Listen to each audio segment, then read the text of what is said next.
Serious and you're looking for a Christ man, the one who anointed with the Lord, with the Spirit of the Lord to do his will, I'm that nigga.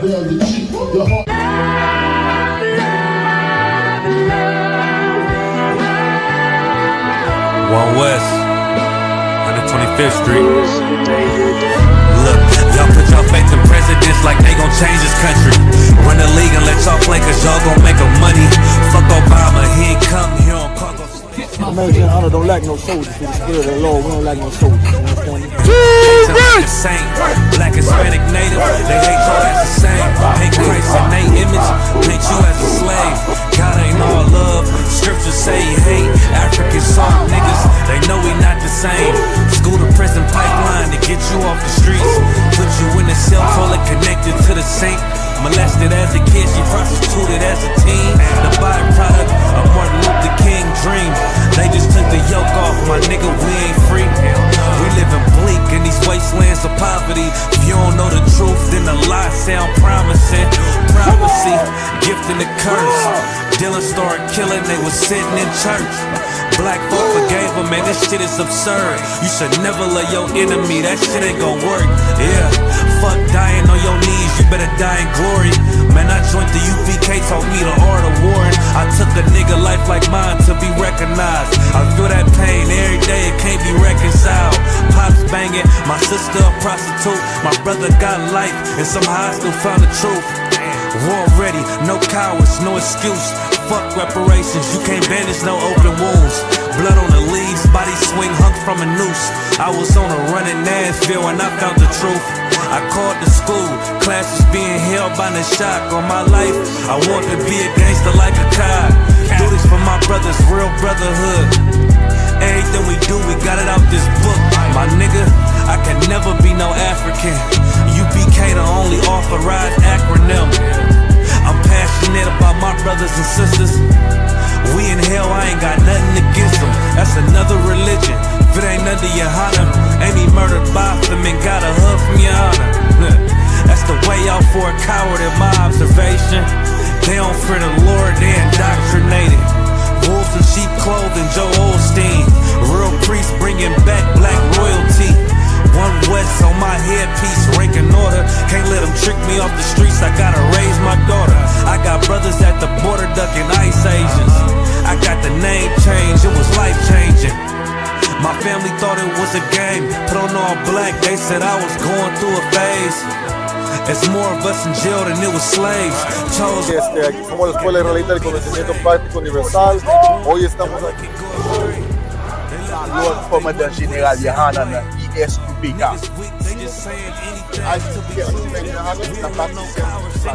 This is what Commander General Yahanna did. This is what he did.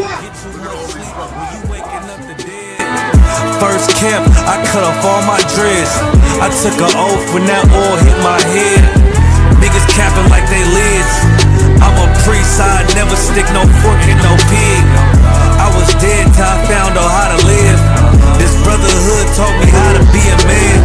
I came back to my roots, I had to dig. A couple gaps I had to bridge. I got a rib, I'm married to this work. You wanna serve the Lord, he ain't in the Christian church. I had to dig. That's right. Hey, listen, brothers and sisters, man. If you like what you hear, hit the subscribe button, man. Subscribe to this channel. And also, please, go to isupk.com and pay your tithe. Drop me some cash so we can move around this planet like we need to, man, and do the things we need to do. They're one West. They're one West. They're one West. They're Hey, Shalom, Yahweh Bahashem Yahushai Brakatham to all the brothers, Yahweh Shamar Alatham Bahashem Yahushai to all the sisters. I'm Priest and Officer 500 Barak Yalla. You already know what it is. The Brotherhood class again every Thursday, 5 p.m. Eastern Standard Time. This is the Israelite School of Universal Practical Knowledge under Commander John Yahanna, started on 1 West 125th Street, Harlem, New York, and since 1969, I've been teaching you nothing but the truth about who are the real biblical Jews. Who are they? The greatest people on earth, the chosen people of the one and only true God, are so-called blacks, Latinos, and Native American Indians, the descendants of the slaves in the Americas and the Caribbean, you understand, who have been scattered throughout the whole planet Earth. We're here to wake up our people, to let them know that it is time to wake up right now. It was time yesterday, it was time a month ago, and time is running short. It's why we teach these classes damn near every day of the week, to let our people know, you understand, who they are, because nobody can navigate in this world without knowing who they are. Knowing who you are is the number one thing on knowing how to operate, knowing what to do. You understand? We're going to bring that out damn near every class, because Arabs know how they should operate based on the culture of their people. How do they know what is the culture of their people? Because they know who their people are. You understand? So-called Chinese know how to operate. They know what language to speak. They know what their people do, because they know who their people are. Guess who don't know? Blacks, Latinos, and Natives do not know who their people are. And this is the reason why they adopt every false way, every religion, and every other people's culture. Not because they appreciate it, not because they were curious about it, because they don't know their own culture. They don't speak their own language. They speak French, English, Spanish, Portuguese, Creole, right? Everything else but their own language, which is the Lashwan Kodash, or what you would call Paleo, meaning ancient Hebrew, right? And this is why it's so important. It's so important to know who you are, to know your culture. You understand? SHALAM, right? So make sure y'all like, share, subscribe, comment, ask your questions. We're live on I.S.U.P.K. Montreal, Toronto, IET, Boston, on YouTube, I.S.U.P.K. Montreal in Canada on Facebook, as well as Brotherhood, UPK on Beagle. Make sure you like, share, comment, ask questions, right? If there's no question, we're going to get to the topic of tonight's class, which is a part 2 of last week's class, which is clean up the Lord's house before he comes to visit, right? A little recap. It's like, as a kid, which I brought out last week, right? As a kid, when your parents leave the house, you know, until you clean up the house, do the dish, wash the dishes, sweep, mop the floor. You're like, yeah, I got this. By the time the parent come back home, whether it's mom, dad, or both, if you don't clean the house, you will get reprimanded, which we're already being reprimanded for, you know, our filthiness. Let's put it like that. So we're talking about cleaning, right? We're already being reprimanded. We're being in captivity for so long. And that's us being reprimanded. Why? Because we dirty up the Lord's house, man. That's why. You say, you know what? By the time I send Christ, I send your big bro, you know, to check upon y'all, man. The house better be clean. So y'all better clean the house before y'all get the next level of reprimand, which is what the Bible called the second death. You understand? I don't know about y'all, but I'm tired of being oppressed. I'm tired. I just seen a video, right? It was in Madison. Yeah, I just seen what, 4 or 5 cops unalive a brother by shooting him multiple times in the head. Aren't y'all tired of seeing that? It's like every day your algorithm is plagued with our suffering and the deviancy that we were conditioned to adopt. I just seen another thing. I think it's in the UK. In the UK, there's so many pedophiles that they're going to stop arresting them. There's just too many of them. Now they're saying in the UK they're going to need what do you call it again? These pedophiles need therapy. That's what they're saying. These pedophiles need therapy. Should I tell you what is not a secret? That most of them, 90% of them, is white men? Did I mention that? Did I even need to mention it? It's irrelevant. The point is, This society is so dysfunctional, and we're just used to it. And when you look at the algorithm on social media, in the news, it's all about us suffering. You know, whether it's Cardi B promoting whoredom, now she's with another man apparently, a potential other baby daddy. You understand? Who else? Lil Wayne talking about he only made a baby because his mom was lonely after his dad's death, which is horrible. The passing away of any one of our community is horrible, but that is not a reason to make a child. The scripture says, what it says again, bear me 1 second. I don't want to paraphrase this one because this one is heavy, right? For all y'all making babies out here, you know, do not profit of these ungodly children, right? We're talking about, brother, it is when you're rich. What are you referring to? Bear me 1 second. Let me get this for y'all. It's in the Apocrypha.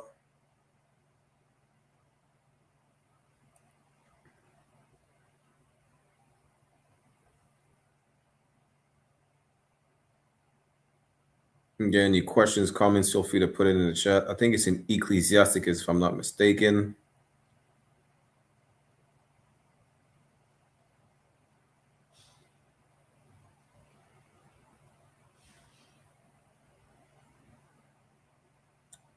Bear with me 1 second. There you go. Ecclesiasticus 16:1. Let's go there.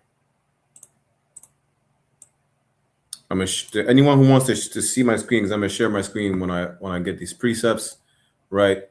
Feel free to come on the channel. I.S.U.P.K. Montreal, Toronto, Boston, IET on YouTube, or I.S.U.P.K. Montreal and Canada on Facebook, right? This is the book of Ecclesiasticus, chapter 16, verse 1. Desire not a multitude of unprofitable children. Listen, children is a gift of the Lord, right? And the Lord said, be fruitful and multiply. But what is the point of being fruitful and multiply if all you raise is little sodomites and little prostitutes? Children is a gift of the Lord, but what's the point of having these children if you're having a boy, right? And he's going to grow up in this society not raised right for whatever reason. The main reason is that because our oppressor is the devil. That's why. The father's not in the house and he's going to grow up to be a YN. To what profit is it to have sons if they grow up to be YNs, unaliving one another? To what profit is it to have sons if they grow up to identifying as girls? To what profit is it to have a daughter growing up as a shameful dog? That's what the Bible calls shameful women. What profit? Like, what's the point of having these kids that are never going to grow up to be adults? Again, Lil Wayne said he only had a kid at 14 years old, not because he wanted to have a kid, because his mom was lonely after his father, right? Not his biological father, but his father passing away. He said, my mom was lonely, so I had a kid. Listen, what's her name? Regina Carter? Is that her name? Something like that. She was dating this rapper. What's this rapper name again? I think he's in jail.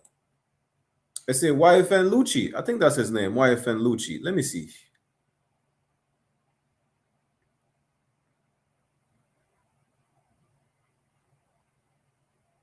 YFN Lucci. Y'all bear me 1 second. I think that's him. It could probably NBA Youngboy. Who knows? YFN Lucci. Now that's it. So she was with YFN Lucci, right, for a year. So it says Lil Wayne's daughter Regina Carter was in a highly publicized relationship with rapper YFN Lucci. Let me share my screen, right? Matter of fact, I don't even need to do that because we're just going to go briefly over it. The romance began in 2018 when Regina was 19 and Lucci was 27. They eventually split in 2019 following controversies about Lucci's subsequent legal issues. See, that's the problem. Again, what does the Bible says? Ecclesiasticus 16:1, desire not a multitude of unprofitable children, neither delight in ungodly sons. It says sons, but it's talking about children. You understand?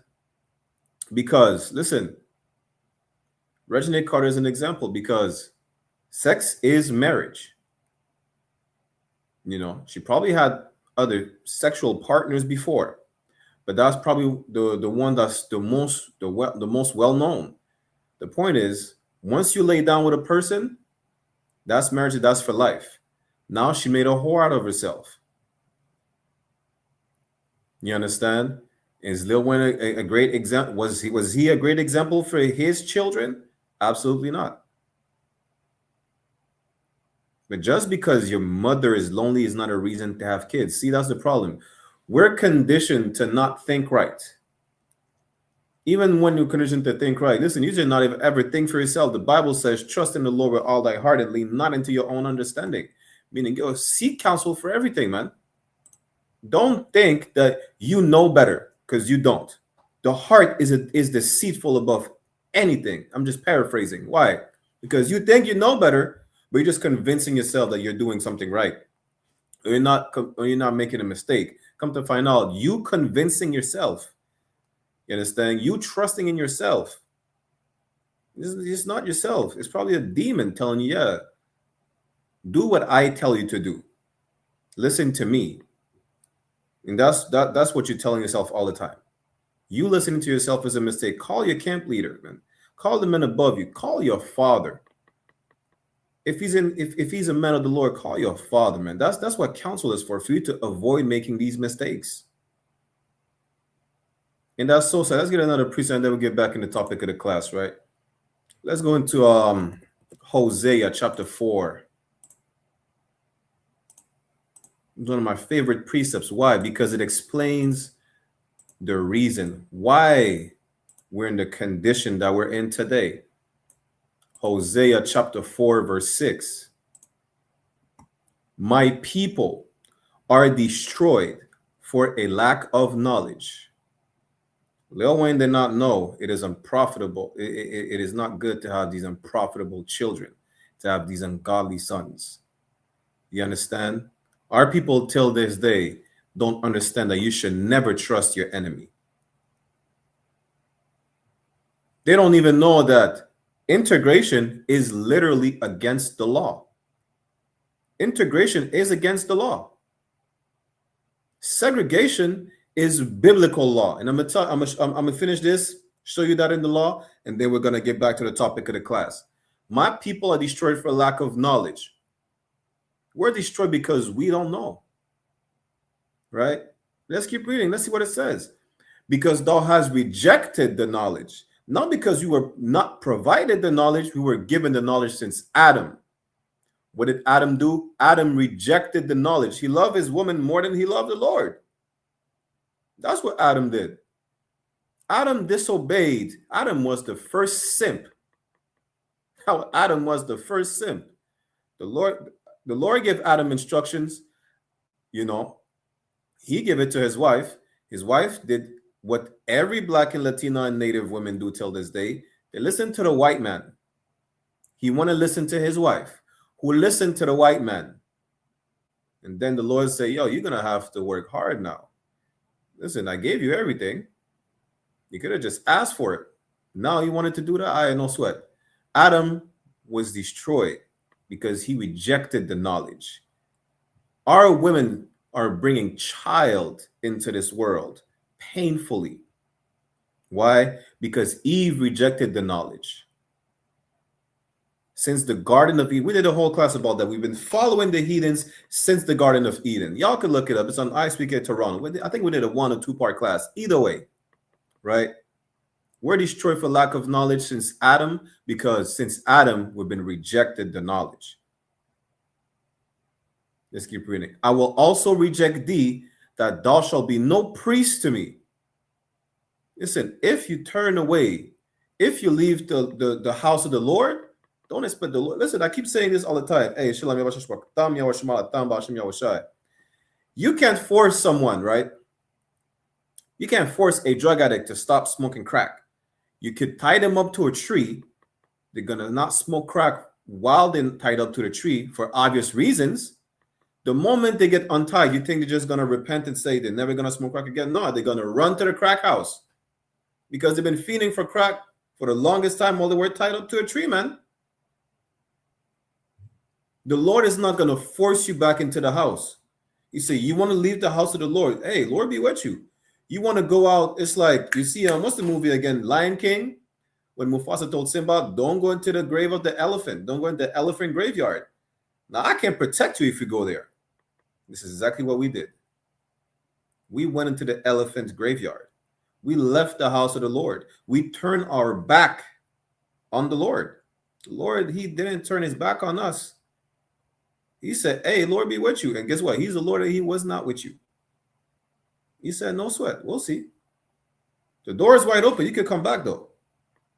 Right? This is how you be protected, by staying in the house, by not even just in the house, but by staying in the parameters, in the perimeter, however you say it. Right? You stay within the gates. You stay protected under his shadow. But you decided to experience beyond the world. Right? You decided to go to a place of desolation. You understand? Because it looks fun. Because people smoke weed and they laugh. They have a, what's it called again? Euphoria. It's funny. It looks fun. Right? People party every day. You know. They advertise sin as it's amazing. It's like rap music. They push a narrative on how it is cool to be a gangster. It is cool to be a drug dealer. It is cool to be a criminal. It's really not. And that's how they advertise sin to us. That's how sin is for us. Like the way we look at sin and the sinful lifestyle is the way impressionable minds look at hip hop music, right? It's cool to be a rapper. It's cool to dress a certain way, to have chains, to speak a certain way, right? That's how they see art controls the mind. That's how they push a certain image. And that's how we look at sin. You know, that's how the serpent advertised it to Eve. He said, yo, you're going to be powerful. You're going to do this. You're going to be able to do that and whatnot. You're going to be as gods. You understand? You don't want to be as gods? You gotta know, yes, you have the power to know you're good and evil. Yo, it's so, trust me, it's amazing. Man, that's why a man is in charge. That's why he went to the woman, because the woman is impressionable. And how is the nation of Israel described as when it comes to the Lord? Anyone could answer. On Bigo, YouTube, Facebook, answer. How is the nation of Israel described to the Lord? And you're going to understand why I said it the way I said it.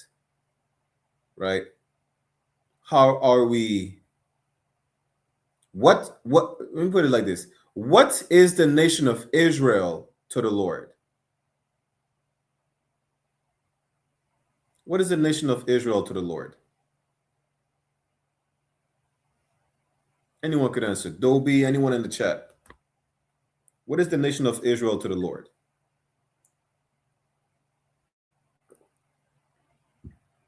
Backsliders, yes, but I give a specific example, right? Focus on the example I just gave. I'm not going to give the example again because it would give the answer, right?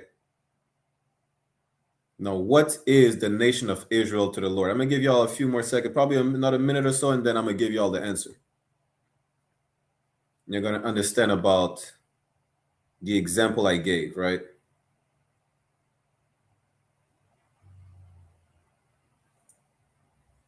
No sweat.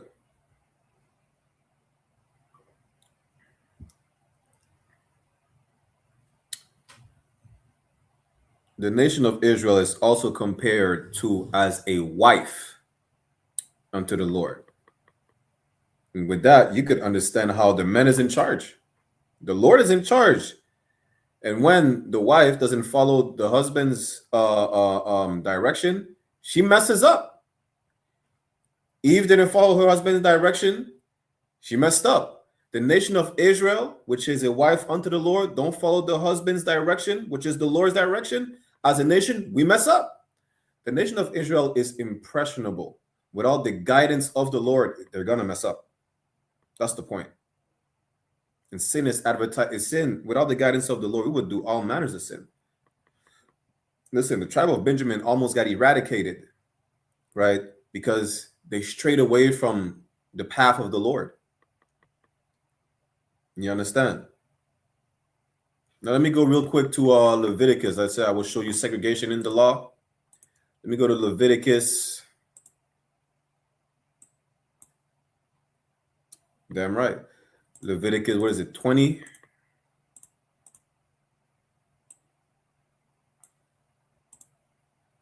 Leviticus chapter 20, verse 7.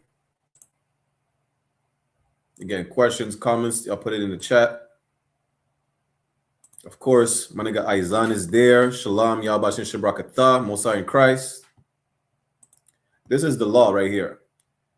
Segregation is in the law. Integration is against the law. That's it right here. That's in the law. That's in Leviticus. Leviticus chapter 20, verse 7 says, sanctify yourselves. The word sanctify means to render holy. That's what the word sanctify means. You understand? And be ye holy. The word holy comes from the Hebrew word kodash in the Hebrew, which means to be separate or set apart. That's what holy means. You understand? And integration is the opposite of being set apart. Meaning what? Integration is against the law, as I told you. For I am the Lord your God. Let's jump down to verse 26.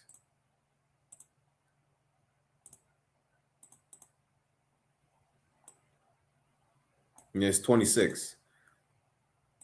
Leviticus chapter 20, verse 26. And ye shall be holy unto me, for I, the Lord, am holy. The Lord said, you are separate from me because you are special. You're not like these other people. You are separate. You're the one I put aside. You're the one that I care about. You're the one that's right next to me. You're set apart from all these nations, man. Because I am set apart. You understand? For I, the Lord, am holy. He is the God of the children of Israel, the God of Abraham, Isaac, and Jacob. No one else. And have severed you from other people. If he severed us, to sever something means to cut off. If you go in a car accident and you know, one of your limbs gets severed, that means that one of your limbs is, damn, I'm gonna say it has been hacked off, man. Has been violently, to sever is to violently cut off. It's not just like a little cut on your finger that you get while cooking in the kitchen. You know, for those who don't know how to cut vegetables, Lord be with y'all, man. I'm not in that category. That's all I know. The point is this. It's not a little splinter. It's not a little cut. You know, y'all go to the barbershop getting the lineups that is unlawful to get. It's not a little razor bump or anything like that. You know what? Is to be cut off, is to be separated violently. It's not a little cut that you could just fix. Nah, man. Something that's severed is gone. You are not with the other people. You are severed. You are cut off from these people, man. Why? Because you're special. You're not supposed to be like everybody else. That's why. Let's keep reading that. Ye should be mine. You understand? The Lord cut us off from these people for us to be his, for us to be something that he cherishes. The Lord called the nation of Israel the apple of his eye. You know what's the apple of your eye? Something so precious. You understand? It's like, yo, you don't want it to be mixed with everything else. You understand? It's like a food that, yo, you keep for yourself. Like, you know, how could I put it? Listen, that's Salakia. It's again, it's another point where I told you, you know, the Bible says the nation of Israel is like is compared to the Lord, is compared as a wife. A wife is not the woman that's just like every woman. The wife is the one you picked. The wife is that woman that you chose. You understand? The Lord chose a special flower. He has a special river. He has a special animal. He has a favorite everything. He has a, guess what? He has a favorite people, man. And just like when you pick your wife, because that woman is special, she's not just a regular prostitute. She's not, some woman that, it is what it is. She's just like any other woman. No, she's the one that you decide to lay down with. That's how you know she's special, because you commit to her. Well, guess what? You are the special people of the Lord, man. You are special to the Lord, not these other people. These other people are filthy. It's so disgusting that so disgusting that America is literally described as a whore. It's in the Bible. I am making this up. America is described as a prostitute. It's in the Bible. But you're not on the same level as a prostitute. You want to be, though. That's why you decide to integrate. That's why you don't want to follow the Lord. You're supposed to be a woman that is special, is separate, something special to the Lord. It's like a woman is special to a man, but you decide to be like a prostitute. You understand? Hey, Shalom, Yahweh Shema, Thabashim, Yahweh Shai. You understand? Now, let's get back into the topic. The topic is this, right? Topic, again, is part 2 of last week's class, which is clean up the Lord's house before he comes to visit. Because he's coming to visit, and it's not going to be pretty. It's going to be bad. Christ said he's not coming back to give hugs and kisses and chocolates. That's what the church teaches. The church is all about feeling happy.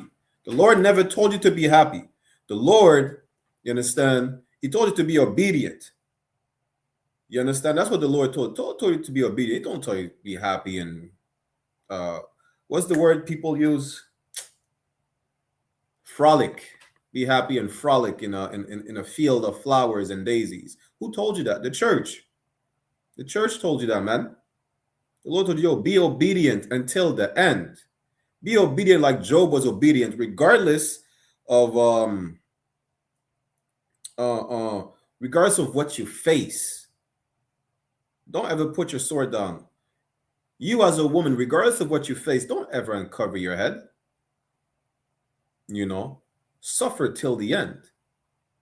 Suffer until the end, man. That's what it is. But because you were raised in the church, everything has to be emotional and happy. If you're not happy, well, you leave. You know what? That's why you can't come into the truth. Because the truth, it's not about being happy. You understand? But you want to be happy. Therefore, you're going to go in the mosque. You're going to go to church. You're going to do like Will Smith and take a trip to India and bow down to the East Indian gurus that'll get you high as a kite on marijuana and have you do all types of lascivious, disgusting stuff. That's what it is. You want to be happy. Therefore, what you're going to do, you're never going to commit to a woman. You're never going to keep her. You want to be happy. Therefore, you're never going to keep a man because you want to be happy. The Lord don't give a damn about happiness.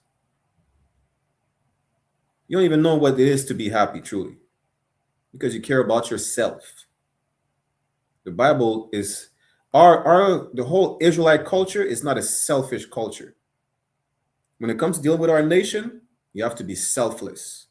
When it comes to dealing with other nations, now we're selfish. Why? Because we have so much love for our people that there is not enough to give to other nations. By the time they ask for it, you ran out. It's that simple. And if you haven't run out yet, they ask for it, think twice before you give them your love, because you might do it and you're going to run out for the love that you have to give to your people. You understand? But the Lord wants us to clean up the house before it's too late. Let's get that. Zephaniah 2:1. Again, any questions, comments, y'all put it in the chat. Book of Zephaniah.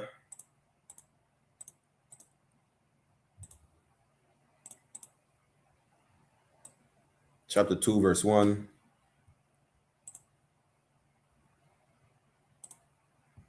Book of Zephaniah, chapter 2, verse 1. Gather yourselves together, It's talking about the nation of Israel, man. It says, gather yourselves together.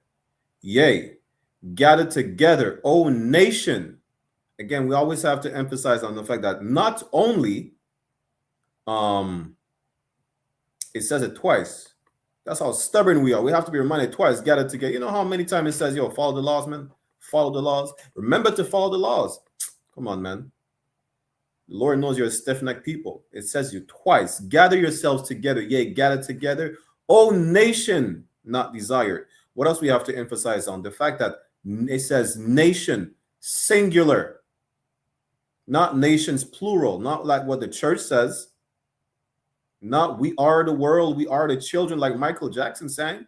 Nah, it says, oh, nation, singular, not desired. And guess what? So-called blacks, Latinos, and Native American Indians are one and same nation.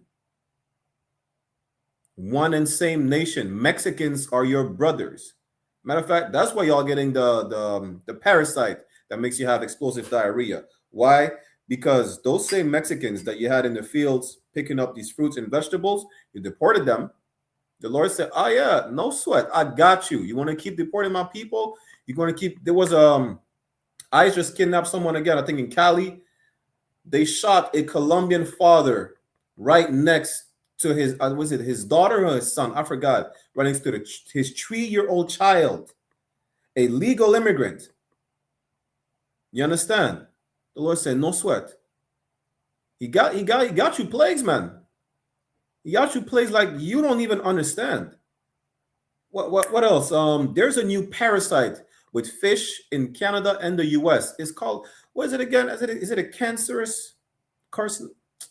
I think some type of cancerous parasite in the fish in the US and Canada. You know why? Because you keep Native American Indians on reservations. That's why. That nation that is not desired is not everybody that's feeling some type of oppression. Everybody's oppressed under the white man. They're talking about a specific nation that everyone hates, that the white man hates, that the Arabs hate, that the Africans hate, that the East Indian hate, that all these 17 nations hate. And that's the nation of Israel. The Lord said, we need to come together, man. We need to gather together again. Oh, nation not desired. Because if you're undesirable to everybody, who's going to love you? If not yourselves. Salakia. Let's keep reading. Verse 2. Before the decree bring forth. What is a decree? Who knows what a decree is? What is the definition of a decree? Anyone in the chat? What is the definition of a decree?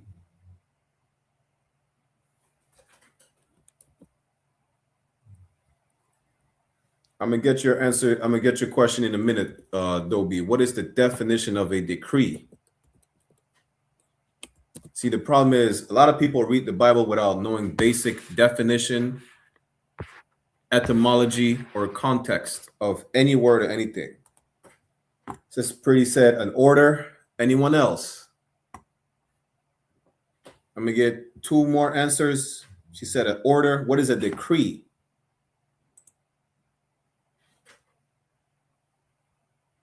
I know Aizan knows. Aizan has all the answers all the time. Shalom, Cap, Yabashashabakta. What is a decree? A formal authoritative order. All right. Anyone else?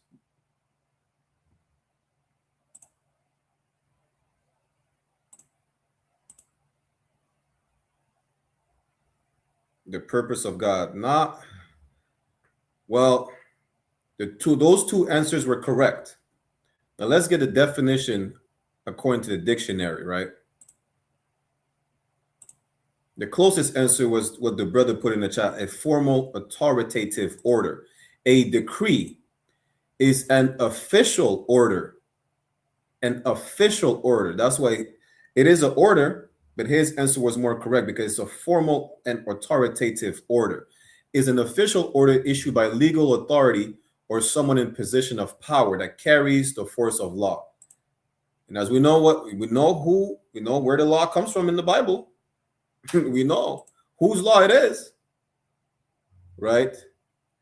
It can also act as a formal and binding judgment handed down by a court to settle the rights and obligations of parties involved in a lawsuit.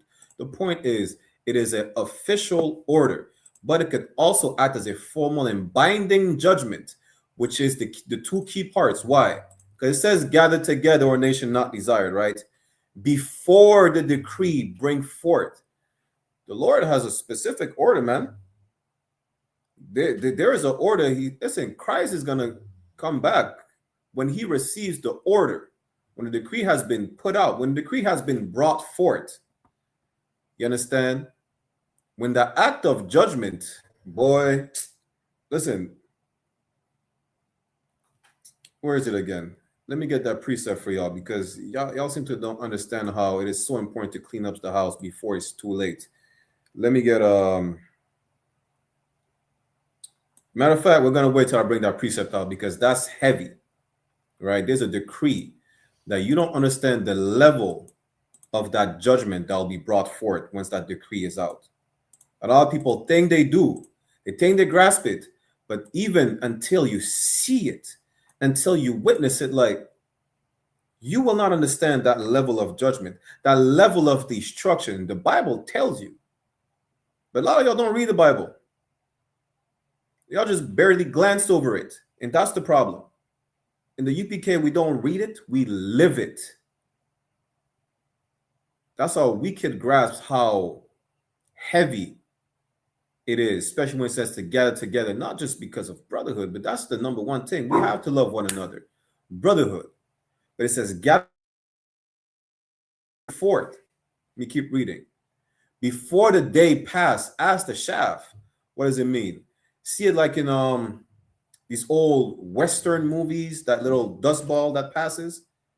Before the day is just gone, like the little dust ball in front of your eyes. Before that happens, because it's going to be quick.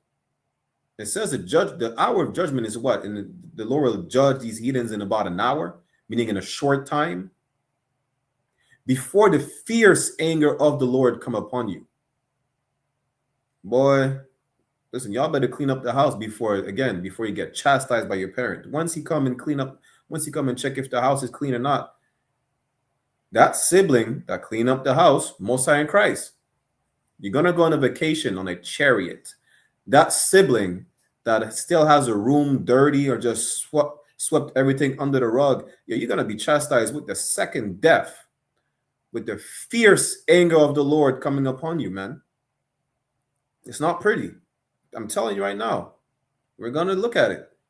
Before the fierce anger of the Lord come upon you, before the day of the Lord's anger come upon you. You see, that's the problem.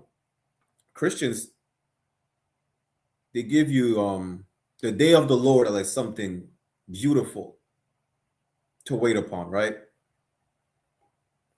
That's the problem. The day of the Lord is something you should fear. Even when it comes to like salvation, right? People think we're just gonna see destruction is gonna be a beautiful sight to see. A lot of us have been desensitized on a lot of things, right? For example, let me get y'all questions in a second. Let me just finish my point real quick. For example, right? Especially Captain Mashak brought this out when he spoke about the judgment when it comes to being stoned to death.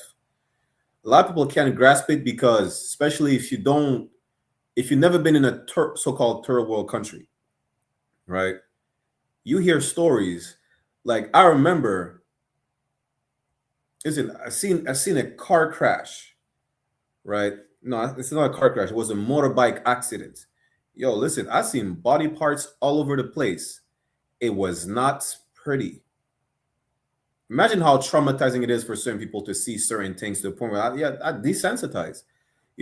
It's not like our Captain Mashak brought this out. I'm just gonna paraphrase real quick, right? It's like you see someone being unalive today in the streets, by gunshot, for example, how we unalive each other, right? Like that's like a one and done and thing like that, right? In some third world countries, you get literally chopped up. You go to the Caribbean island, forget a fight with a machete. You fight with rocks and stones and wooden beams and things like that. I have stories of brothers I know from Ecuador. Come on, man. I ain't even gonna break this down. The point is this: you see how it could sound traumatizing, even just the motorcycle accident I've seen. The day of the Lord is. Commend and Anna broke this down, right? In these days that are coming, a lot of people think they are ready to take a life, anything like that. Maybe, because it's easy to squeeze a trigger. It's easy to do certain things, right? It's easy, especially if there's no laws that's going to govern, or, laws are going to be not as much as in effect as they are right now, because they're losing it. The society is falling apart. But what you're not ready for is to see your own children die. What you're not ready for is to see your own children being blown to pieces. What you're not ready for is, boys, watch some of the most gruesome horror movies. You're literally not ready for that. I've seen videos of what's going on in Palestine. Imagine that, but right next to you, like a foot or arm length away from you, of your own loved ones. You're not ready for that, man. So even though, yes, it's beautiful for us to be free from captivity, you may not want to see with your own eyes, in a sense where, your neighbor that you pray for, you see his head roll off his shoulders. You understand? It's a lot of y'all not ready. A lot of y'all really don't want to be on the wrong side of the Lord when he comes to visit. Let me put it like that. Now, let me get to, I have two questions right here. Let me get to the two questions. Let me get to the precept, right? What was the first question? You're going to wait for Christ to fight? Absolutely, we're waiting for Christ to fight. That's when the decree is brought forth. The decree is brought forth. Christ is coming back to deliver his people, man. But if you're following the law, isn't it that a time to rejoice? What do you mean by that? Let me say it. What do you mean by, if you're following the law, isn't it a time to rejoice?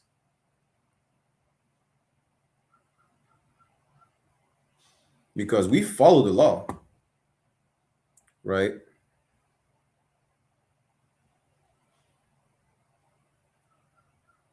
What is it again? If you could explain what you mean by that, right? I'm going to get a precept for it as well.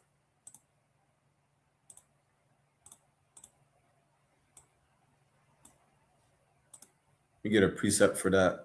And then I'm going to go to the precept I wanted to bring out. What do you mean by, is it going to be time to rejoice? Let's go to Ecclesiastes chapter 3, verse 1. Ecclesiastes 3:1.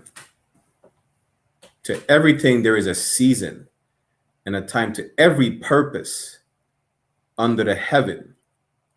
There is a time for everything, right? There is a time for everything. Following the law, I mean, Job followed the law. Job was a perfect man, but he lost everything. He didn't rejoice at all. Abraham followed the law. He had to kick his own son out, and that grieved him. That's why I'm saying, what do you mean by, if you follow the law, isn't it a time to rejoice? That's why I'm asking, right?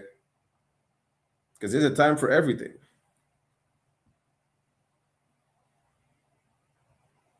Let's go to verse 4. Salakia.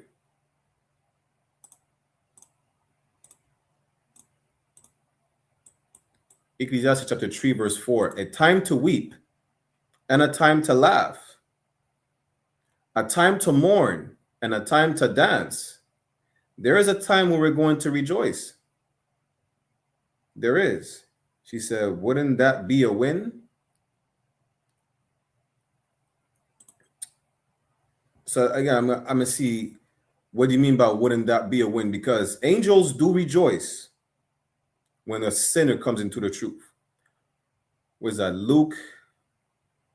That's somewhere in Luke, right? Angels do rejoice when a sinner changes its life and comes into the truth, right? It says angels are rejoicing every time. You understand? But how can we rejoice when, what example could I give?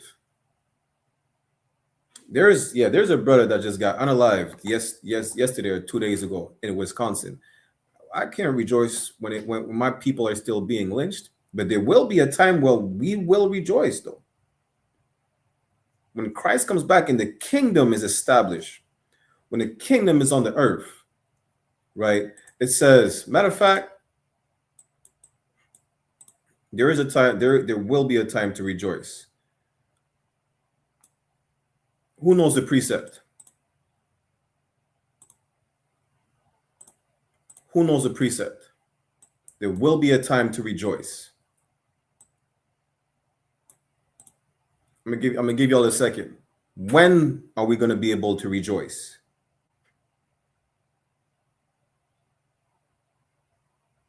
That is going to answer your question. When are we gonna be able to rejoice? Dobie said you can't rejoice for being black. You can feel, listen, that's subjective. You know, that's subjective. I would definitely rejoice for being black, man. Listen, we're the greatest people on the planet. But do they know that? Do black people on a daily basis know that they're the greatest people on the planet? For them to rejoice about being black? Do Mexicans know that they're niggas too? For them to rejoice about being black, regardless of their skin complexion and hair texture? Anyone who knows the precept? There is a time to rejoice. Let me give y'all 30 more seconds. There is a time to rejoice, and it's going to be amazing. You understand? It's going to be beautiful. The Bible do say, where is it? Revelation, 21? There shall be no more tears. Listen, tears will be wiped away. You won't even have to worry about getting cancer, all types of diseases. There's new diseases every day. We brought this up, last month or so? Y'all think they found a cure for AIDS, right? The Lord, so poetic, he came with a super AIDS. He said, y'all ain't getting rid of no AIDS. What's wrong with y'all? Y'all still sexual deviants. You think you're just getting rid of AIDS? Let me give y'all 30 more seconds, and then I'm going to give y'all the precepts. Dobie said Arabs and Africans are black. They're not black. They may have melanin, but they're not black people. They're not Israelites, right? But real quick, for time's sake, let me just give y'all a precept. This is Proverbs chapter 29, verse 2. It says, when the righteous are in authority, when the righteous are in authority, the people rejoice. That's when we'll rejoice. When the righteous meaning those who follow the laws, statutes, and commandments. That's what righteous means, to follow the laws, statutes, and commandments. When those people are in authority, when the 144,000 elect, the government of the Lord is an authority. When Christ come back, you understand? When the new earth, the new Jerusalem is there, everybody will rejoice. That's when we'll rejoice. Why? Because we won't be in captivity no more. We won't be lynched no more. You won't even have to worry about, listen, how many bodies does she have? Because sex is marriage, and you know that woman, once she sleeps with you, she's never going to leave. You won't even have to worry about, being treated like a whore, because that man is never going to leave you. You won't have to worry about how you're going to raise your kids. Why? Because it's not going to be we should be tolerant on people's sexuality and preferences and all types of nonsense. No. Why? Because when the righteous are in authority, righteous rulership will be here on earth.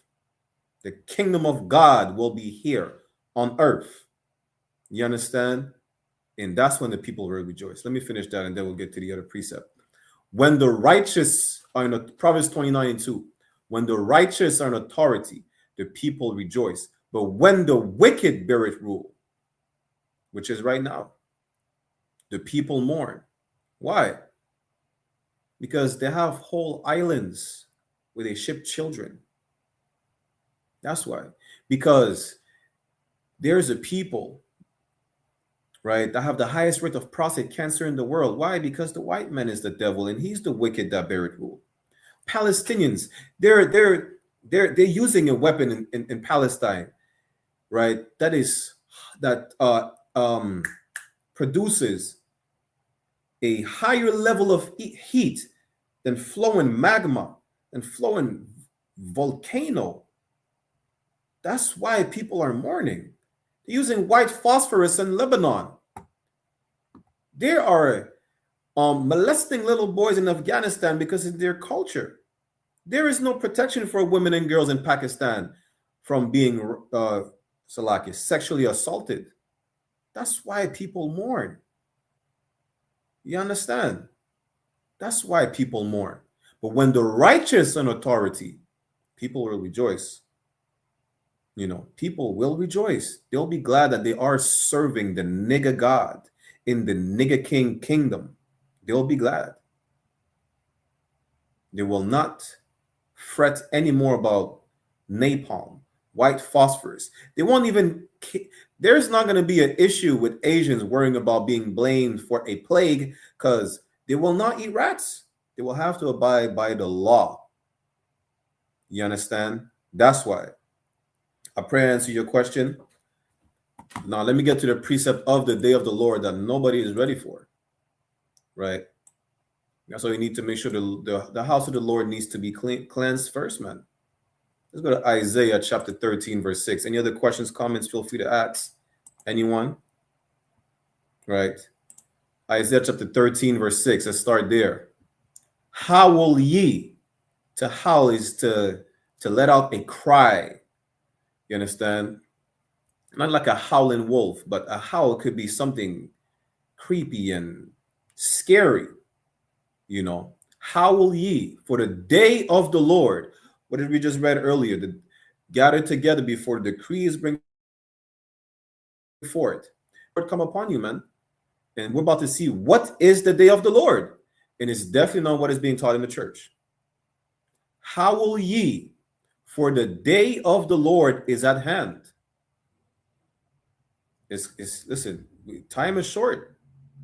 We're seeing all these wars, these rumors of wars, these impending famines and plagues, which is announcing the day of the Lord that is at hand. Howl ye, for the day of the Lord is at hand. It shall come as a destruction. Not hugs and kisses like the church teaches. It says right here, the day of the Lord is coming as a destruction from the Almighty. Salakia. What does the church teaches? What is the day of the Lord in the church? Christ is coming. They call it the rapture. Listen, the day of the Lord called the rapture. That's how you know the church is a house of deviancy. If you Google right now, what is a rapture? A rapture, listen, let's see what the rapture is. All right.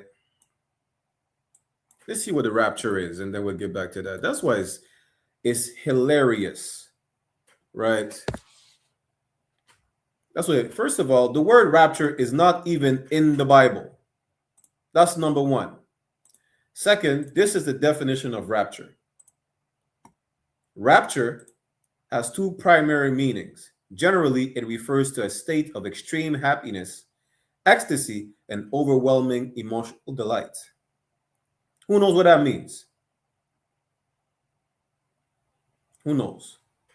A state of extreme happiness, ecstasy, and overwhelming emotional delight. Who could sum this up? What is a rapture? That's the definition of it. What is a rapture? Whether you have kids or not, you should know what a rapture is. Who knows what's a rapture?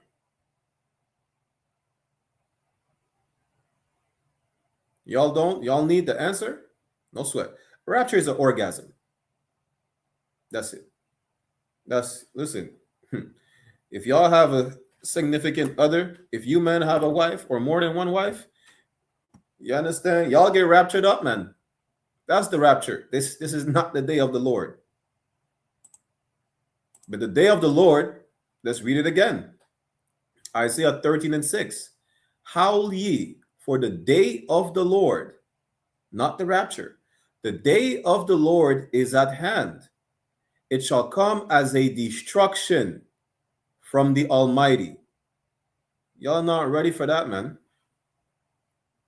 Y'all barely ready for potholes in your city. You want to talk about being ready for the day of the Lord coming as a destruction?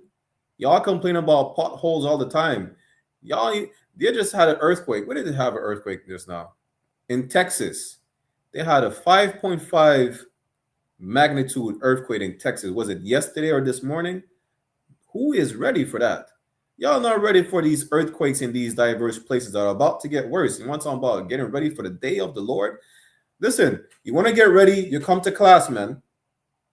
You come to class, you change your life, and you get ready, and you hold, and you stay steadfast, man. You're not expecting, pray Jesus, sweet baby Jesus, for the day of the Lord is coming. Listen, stop this, man. The Lord is a man of war. He's getting his army ready, his men of war ready, because the day of the Lord is coming as a destruction. You don't want to be caught unprepared. Let's say that, right? Let's keep reading. Verse 7. Therefore shall all hands be faint. What does it mean, all hands be faint? Right? Therefore shall all hands be faint. What does it mean, all hands be faint? The other though be police be upon him. What does it mean, all hands be faint? I'm telling y'all, not ready, man. Who has ever been in a situation where they experience a extreme fear? They wet themselves. They soiled themselves. Whoever experienced an extreme fear where they were, I don't know if it was whether it's chased by some people, someone, or even an animal, or even when they were in a condition of life or death situation. Maybe they were drowning, and maybe people go on the plane. They're scared of planes, the altitude, or even the thought of what you call again, the plane crashing, right? Because of these movies and the propaganda and whatnot. Whoever experienced that before? Whoever experienced that? Anyone?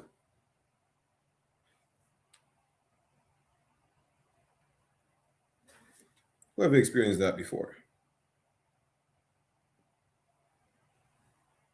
How do I do this?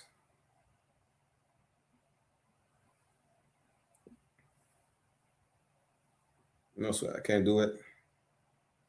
Okay, there you go. The sister say yes. Who else?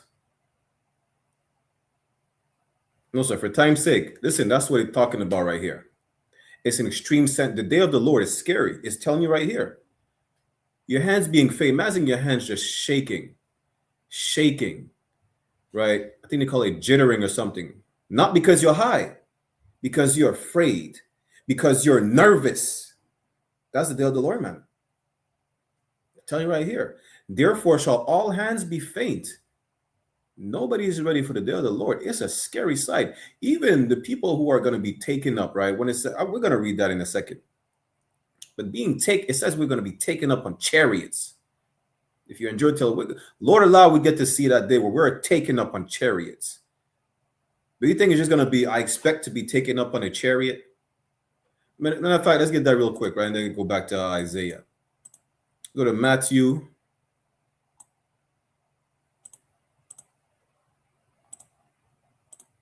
It's 24. I think it's 24 and 40, if I'm not mistaken. Book of Matthew, chapter 24.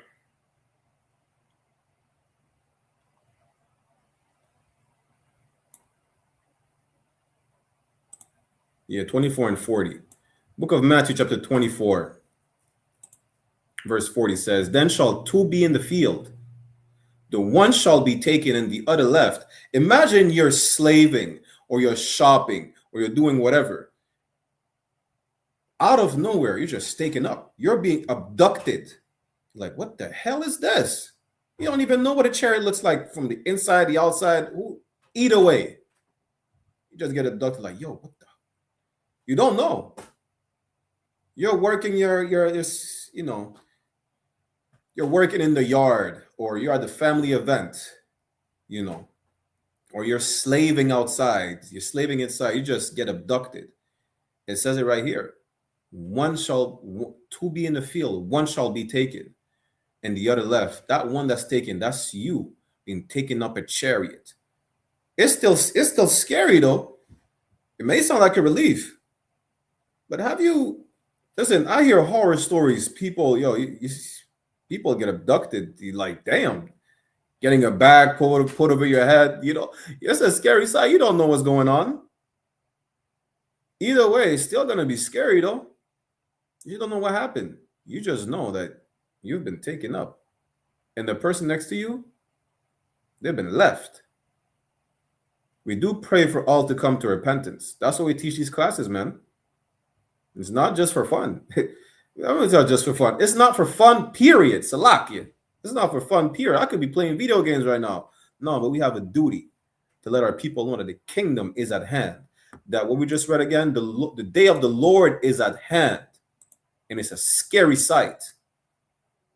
Read it again. Isaiah 13 and 7. Therefore shall all hands be faint, and every man's heart shall melt. It's talking about that. That's a different level of fear. When you hear that your heart is beating, it's just, this thing is, you don't even know how to act. That's how fearful you're going to be in that day. You could be tough. You got all the guns in the world. You go to the gym, martial arts, you have older brothers. Listen, your bitch is bad. And, she's a sniper. She went to the army. What's the nigga name again? The Grim Reaper. He's a retired sniper from the U.S. military. You hear his stories, and a cat bad like that, his hands will be faint and his heart will melt in that day. You understand? I don't care if you're in a cartel. It doesn't matter if you're in the Mossad. It doesn't matter if you're in the CIA. It don't matter. You're not tough. When it comes to the Lord, you're not tough, man. It don't matter. Your hands will be faint and your heart will melt. Let's keep reading. I'm going to show you that level of destruction, right? Yeah, any questions or comments, y'all put it in the chat. Verse 8. And they shall be afraid. It's not just a regular fear, like a fear of snakes, a fear of dog, whatnot. It's a different type of fear. It's telling you how afraid you'll be. It just describes the level of fear you'll have. And down the line is going to describe the level of destruction that will fall upon this society. Pangs and sorrow shall take hold of them. They shall be in pain as a woman that traveleth. For all you sisters that had kids, man, especially when it comes to like these final contractions. Imagine the most painful contraction that you have. That's exactly how you're gonna feel. No, don't be buying them kits. I see people make pranks and things, right? They buy the kits that simulate a woman's contraction, right? Don't be listen. You're not ready for what's gonna happen. You're not ready, man. You're not ready. Trust me. Trust the Lord. He's letting you know right now. That was written thousands of years ago. You understand? That was written thousands of years ago, and it's telling you how afraid you're gonna be. Pangs and sorrow shall take hold of them. Have you I've been so fearful that you see the legs are shaking. You can't even stand straight. You have to ball up. You have to be, they call it, in the fetal position. They shall be in pain as a woman that traveleth, as a woman that's ready to give birth. It's describing your level of fear, man. They shall be amazed one at another. Their faces shall be as flames. You're going to be like, yo, boy. Look at these movies. Like, what's the movie again? I think, is it The War of Tomorrow? Tomorrow War? There's another movie, Independence Day. That's the one. You know, that's all acting, right? Now imagine that in real life. You see chariots coming down, especially because, yo, the day of the Lord is in the midst of World War III. Meaning what? Y'all already see buildings blown off. You might see body parts here and there. People shooting each other. You know, it's saying that what is it in Second Ezra? I think it's Second Ezra 15 and 16. I think sedition amongst men. You know, you're gonna be stealing from one another. You're gonna kick each other's door or whatnot. You understand? But you know what's gonna happen? It's already bad. Hey, no sweat, Izan. It's already bad, right? So like the white man's the devil. You already know, Carnal. That's why my connection is bad on the StreamYard. The point is this: you're seeing all types of horrific stuff. Why? Because it's the midst of the war, race war, civil war, world war, and the day of the Lord is coming right in the middle of that, and you're still another level of fear is going to overtake you.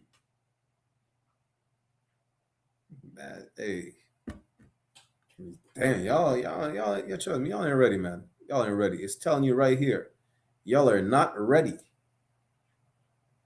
It says they shall be amazed at one another. Why? Because when Christ comes back, people are gonna be like, yo, he's gonna crack the sky open with 200 million black angels. Like you see in these movies when they're amazed at seeing like a spaceship, they're amazed at seeing like a Bigfoot or monster, whatnot. Imagine the sky being cracked open like an alien invasion, but it's a nigga. The 200 million nigga angels. They're like, damn, these crazy blacks and Latinos and natives on the street talking about Christ is coming back to save them. They were not that crazy. Another point to that, right? Telling us that we're crazy because we believe Christ is coming back like he left. You know, I don't want to hear none about calling us crazy, because y'all will believe in reptilians, like lizard people, society living in the sewers. The elites are lizards and mermaids and all types of stupidness, but you can't believe that Christ is black, that he's coming back black like he left black. Yo, don't talk to me about crazy, man. I don't want to hear none of that, because y'all believe the earth is flat and it's on the back of like 4 elephants on the back of a giant turtle floating in space. That's a true conspiracy theory. Believe it or not, people do believe that. No, I don't want to hear nothing about we're crazy because we're going to be freed from captivity at last.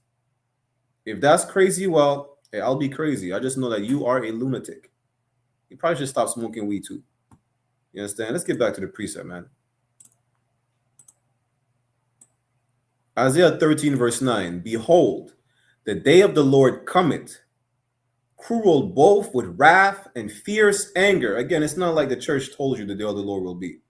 The day of the Lord is something that is not pretty at all. Isaiah said pipe dreams. Yeah. Hey, listen, Shalom. Y'all got pipe dreams, man. Put down the pipe and the blunts and the straw that you put up your nose and the syringes that's getting you in these dreams, in these high dreams. Say it like that, right? Isaiah 13 and 9. Behold, the day of the Lord cometh, cruel both with wrath and fierce anger. Why? Because he's madman. Y'all touched the apple of his eye. Lord is vexed. You think we know he's vexed at us. We know. Salakia. It says in Zechariah 2:8. Salakia.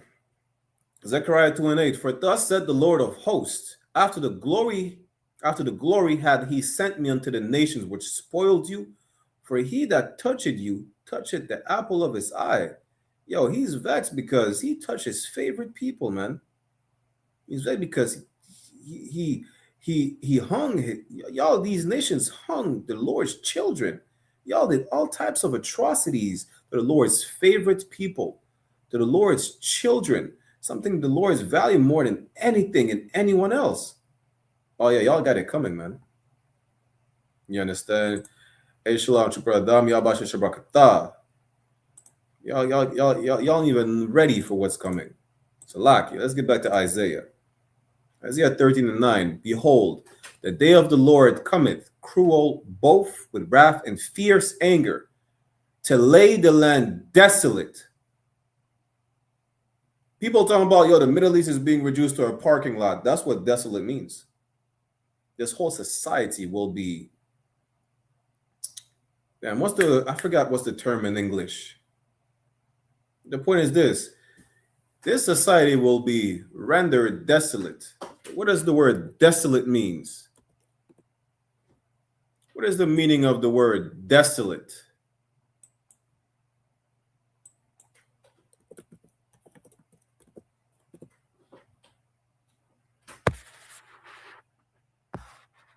Bear me one second. What is the meaning of the word desolate? Desolate primarily describes a place that is deserted. Damn, imagine that. Lord, this is the level of destruction the Lord is about to bring. It's going to be a desert over here, man. Not literally with sand and everything, no, but it's going to be utterly destroyed. That's what it means. To the point where there's nothing left. Because what is a desert? There's nothing in the desert. There's practically no life in the desert. You're probably going to be more life in the Sahara Desert than in this society during the day of the Lord, man. There's going to be more life in the driest desert on the planet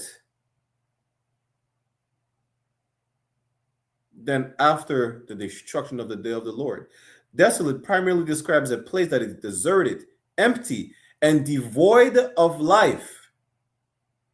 Devoid of life or inhabitants, often appearing bleak or depressing. That's the day of the Lord. You understand? That's the day of the Lord. Let's keep reading. And he shall destroy the sinners thereof out of it. Verse 10.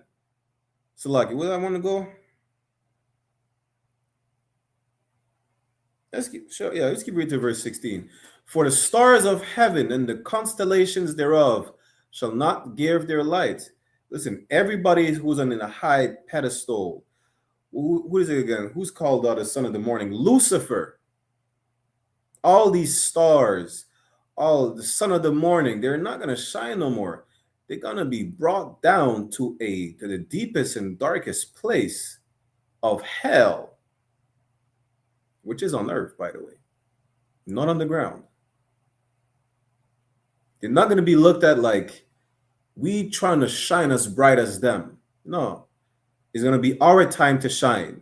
We are going to be the ones in the high places now.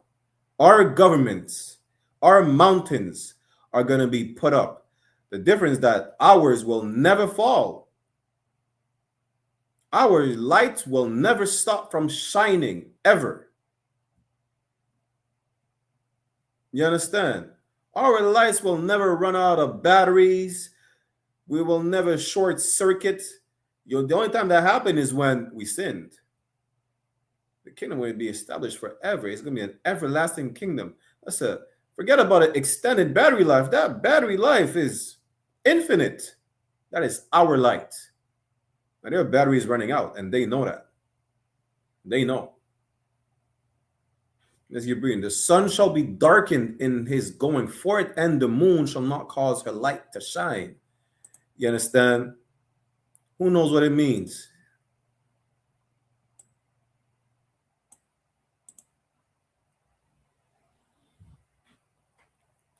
Salaki. Before we move on to the next verse.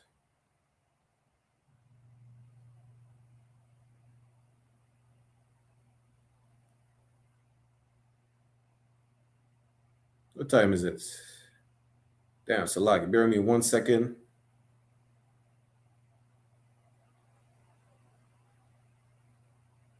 I'm gonna have to give it for time's sake.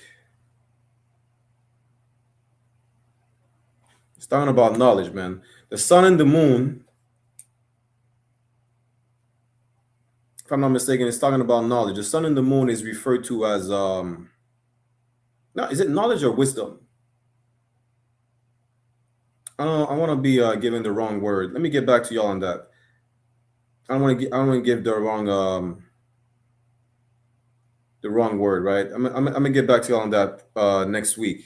No, Salakia, next week we'll be in Chicago for the Midwest Fire Weekend, right? Lord Allah, I see my nigga Azan, see Trooper Adam as well.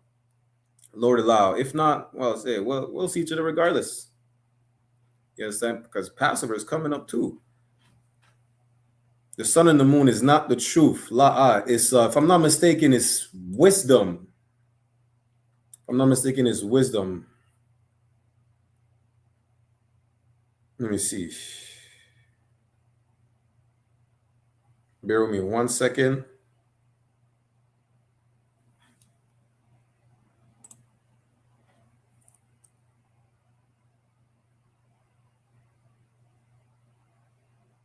Where's the precept? I think it's a Revelation.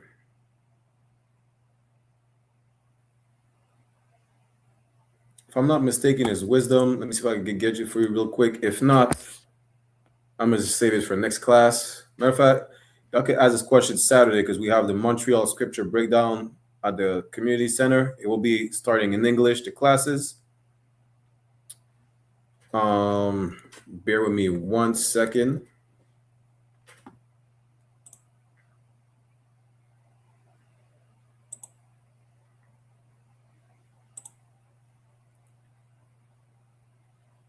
It represents wisdom and knowledge. I just need to find y'all. If I'm not mistaken, it represents wisdom and knowledge, but let me get back to y'all on that, right? You don't want to be philosophizing and just assuming stuff. We always make sure. If we're not sure, we make sure, right? But let's jump down to Isaiah chapter 13. Let's go down to verse 19 for time's sake. Then down to verse 14, right? Let's go to verse 12 because that is an important part. That is so important, right? Isaiah chapter 13, verse 12. I will make a man more precious than fine gold. That's so important, right? Why? Especially for y'all sisters over there, man. Y'all going to need a man. In these days, a man will be more precious than fine gold. Who knows what it means? Aizan or Adam or anyone on the Bigo in the chat. Who knows what it means? A man more precious than fine gold. What does that mean? What is a man more precious than fine gold?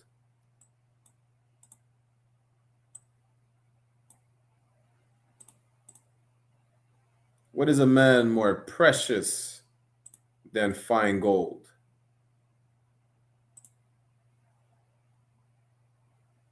Yo, give it for time's sake, Babu Kusha. Double time, Babu Kusha. He's more valuable, yes, but what does that mean? What is a man more valuable than fine gold?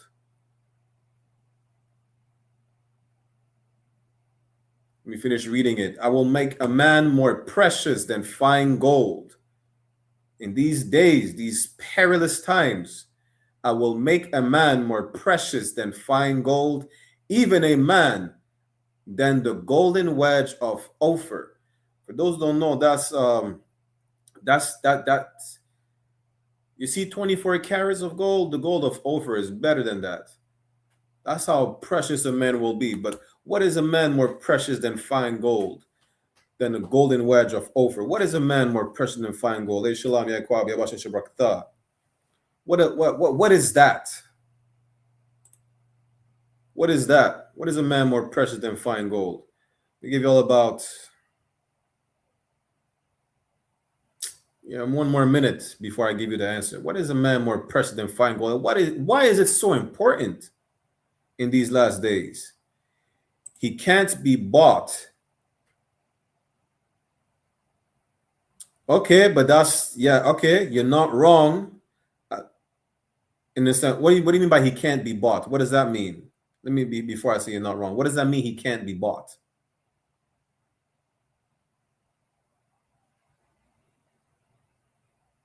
What does that mean? He can't be bought.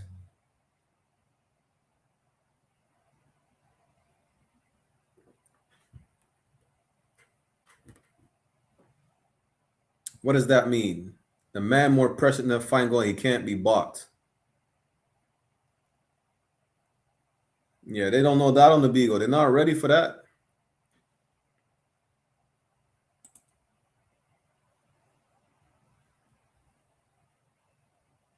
What does that mean?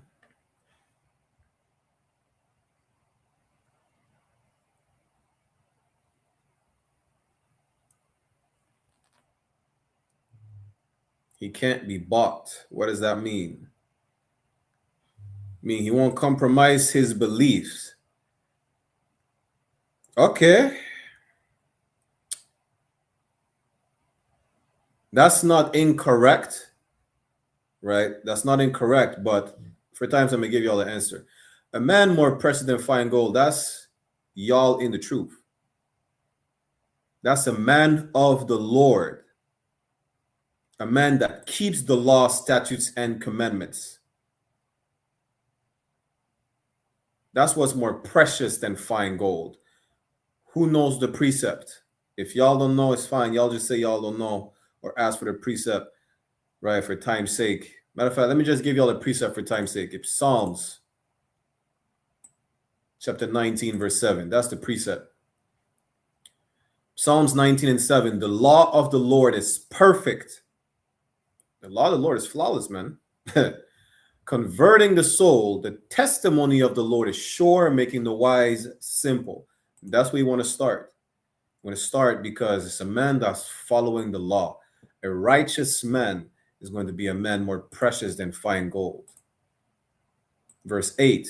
The statutes of the Lord are right, rejoicing the heart. So the commandments, the commandment of the Lord is pure, enlightening the eyes. Verse 9. The fear of the Lord is clean. All these have to do with the law, man. The law, the statutes, the commandments, they're perfect, they're pure, they're clean. As should the house of the Lord should be. The fear of the Lord is clean. The fear of the Lord is a good fear to have. The fear of the white man is not good. It's nasty. The fear of the white man will make you compromise. The fear of the white man will make you compromise. The fear of the white man will make you shave your beard. The fear of the white man will make you divorce your husband for Section 8, for welfare, or for whatever benefits he told you that you would have that you're not going to have anyways. In case you didn't know. But the fear of the Lord is clean, enduring forever. That's the truth, man. We just read that last week. What is it again? First Ezra chapter 4, verse 38. The truth endures forever. That's the truth, man. That's the man in the truth. That's the man of the Lord, a man that's fearful of God. Right? Damn right, Isaiah. He'll make you wear a suit and a tie and look like a whole sodomite. The judgments of the Lord are true and righteous altogether. But you want to start at verse 7. Why? Because verse 7 talks about the law. But the focal point when he talks about more precious than fine gold is this one. Psalms 19 and 10. More to be desired are they than gold. What's more desired than gold? The law, the statutes, the commandments, the fear of the Lord, these judgments that are right. That's how you know what is a man more precious than fine gold.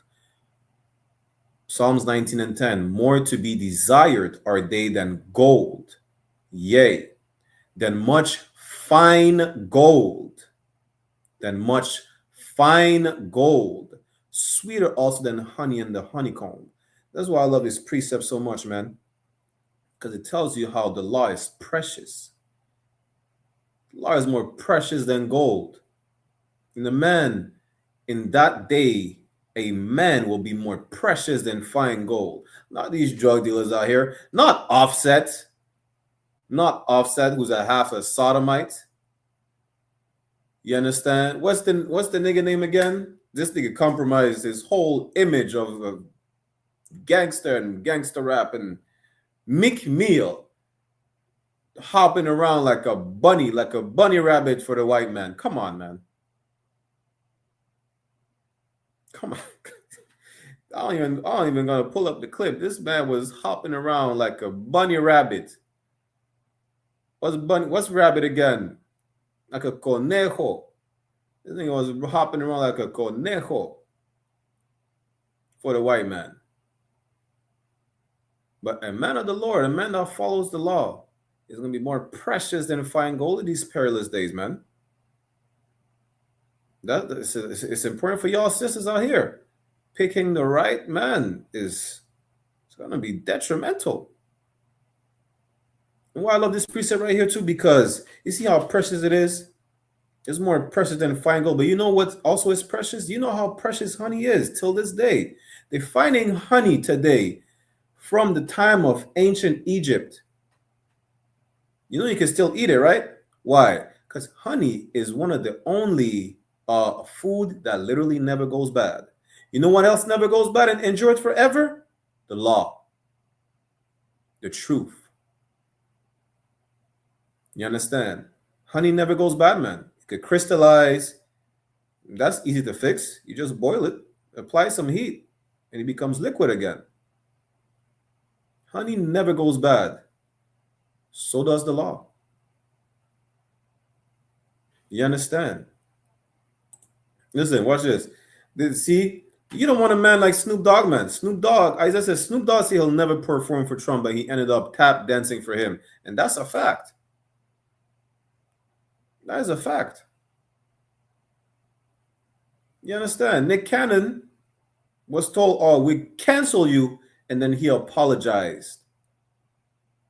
For what? Saying, what did Nick Cannon do again? He said the Jews are black or something like that? Or was it Kanye West? Either way, these men will compromise because they don't have the fear of the Lord. They don't fear the Lord. They fear the white man. That's who they fear. You understand? They're not worth a penny.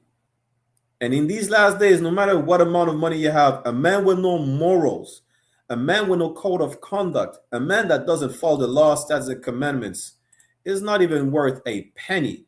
But in these perilous days, especially for these sisters, matter of fact, these sisters, you brothers out here who trying to look for brotherhood, you young white ends trying to look for a father figure that don't know who to follow, whatnot, when you're going to be lost like never before in these last days, guess what? I will make a man more precious than fine gold. Let me just see what it means. It means a man of the Lord, a man that follows the law, statutes, and commandments, that can only be found in the Israelite school of universal practical knowledge under commanding General YAHANNA. You understand? Even a man than the golden wedge of Ophir. Let's keep reading for time's sake. Salakia. Verse, let's jump down to, I want to go to verse, what is it, 19, I think. We'll go to verse 19, Salakia.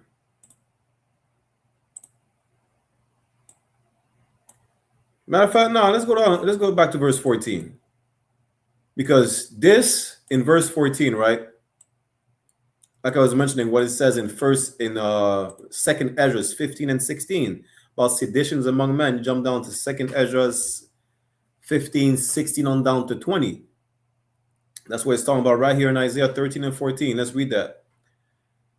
And it shall be as a chaste, as Salakia, Isaiah 13 and 14. And it shall be as the chaste roe.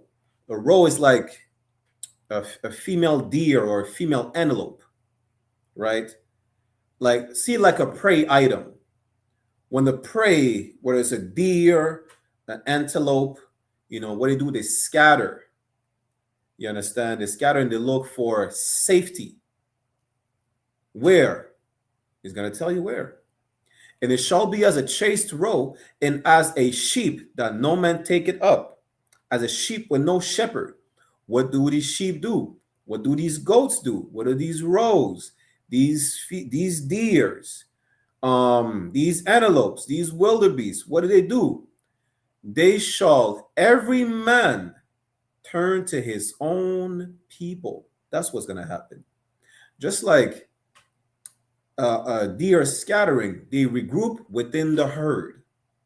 The zebras, the buffaloes, the wildebeest. Listen, I watch too much. What do you call it again? Animal Planet. What is it called? National Geographics. I don't know. I'm not smart, but I know some shit. It's a lot, yo. The point is, in these last days, what's going to happen? You want to be integrated with everybody. Guess what? Everybody's going to segregate themselves and join their own people. That's what's going to happen. That's why, again, it says a man will be more precious than a fine gold. You don't want a man that's going to compromise for no white woman. He's going to get you killed. Why? Because he has that same lasciviousness of Martin Luther King. That same lasciviousness, you know what it got Martin Luther King? A place in a grave. That's what happened. You understand? You know who you can marry, though? You can marry a beautiful Mexican woman, making you tacos for the rest of your life while you go to war, while you defend the house. I seen a sister talking about, yo, why you nagging your man at 2 a.m? He's playing video games. There will be a time where you're not gonna be nagging your man about playing no video games or doing whatever in the house, because you're gonna be glad that you're under the protection of a man that's more precious than fine gold. You don't have time to nag. You don't have time for that. You ain't even gonna have time to argue about why did he have to take on another wife. You even gonna think he has another wife. You don't even care. You're like, oh, I'm glad that I'm protected. The kids are protected. Is it gonna be a time where we're going to read what's gonna happen? And these times are coming. These times are at hand right now. Let's read that again. And it shall be as the chaste roe, and as a sheep that no man take it up. Why? Because there is no shepherd, there's no protection. Therefore, you're going to join with your own people. They shall every man turn to his own people and flee. Meaning what? What does the word fleeing means? For time's sake, it means to run away. Because you need protection. Because you are fearful. We just read it. Your hands will be shaking. Will have pangs like a woman that's about to give birth. You're going to run away. Everybody's going to run away and seek safety where? Within their own people, within their own community. You understand? And flee everyone into his own land. Let's read again. Let's keep reading. Verse 15. Everyone that is found shall be trust true. It means impaling, to be trust true. Listen, see it as a metaphor or not, it means that your life is at risk. That's what it means. Whether it's with a knife, whether it's with a bullet, whether it's with a hammer, damn. Listen, it don't matter what you'll be trust true with. Your life is at risk in these last days. You understand? Everyone that is found will be trust true. Your life is in danger, man. And everyone that is joined unto them shall fall by the sword. Should we break this down? Or do you understand that in these last days, you're going to have no choice but to gather together, as we read. Gather together before the day of the Lord come, before the decree is being sent forth. You don't want to? Well, guess what? In these last days, everybody's going to gather themselves with their own people, whether you like it or not. That's what's going to happen.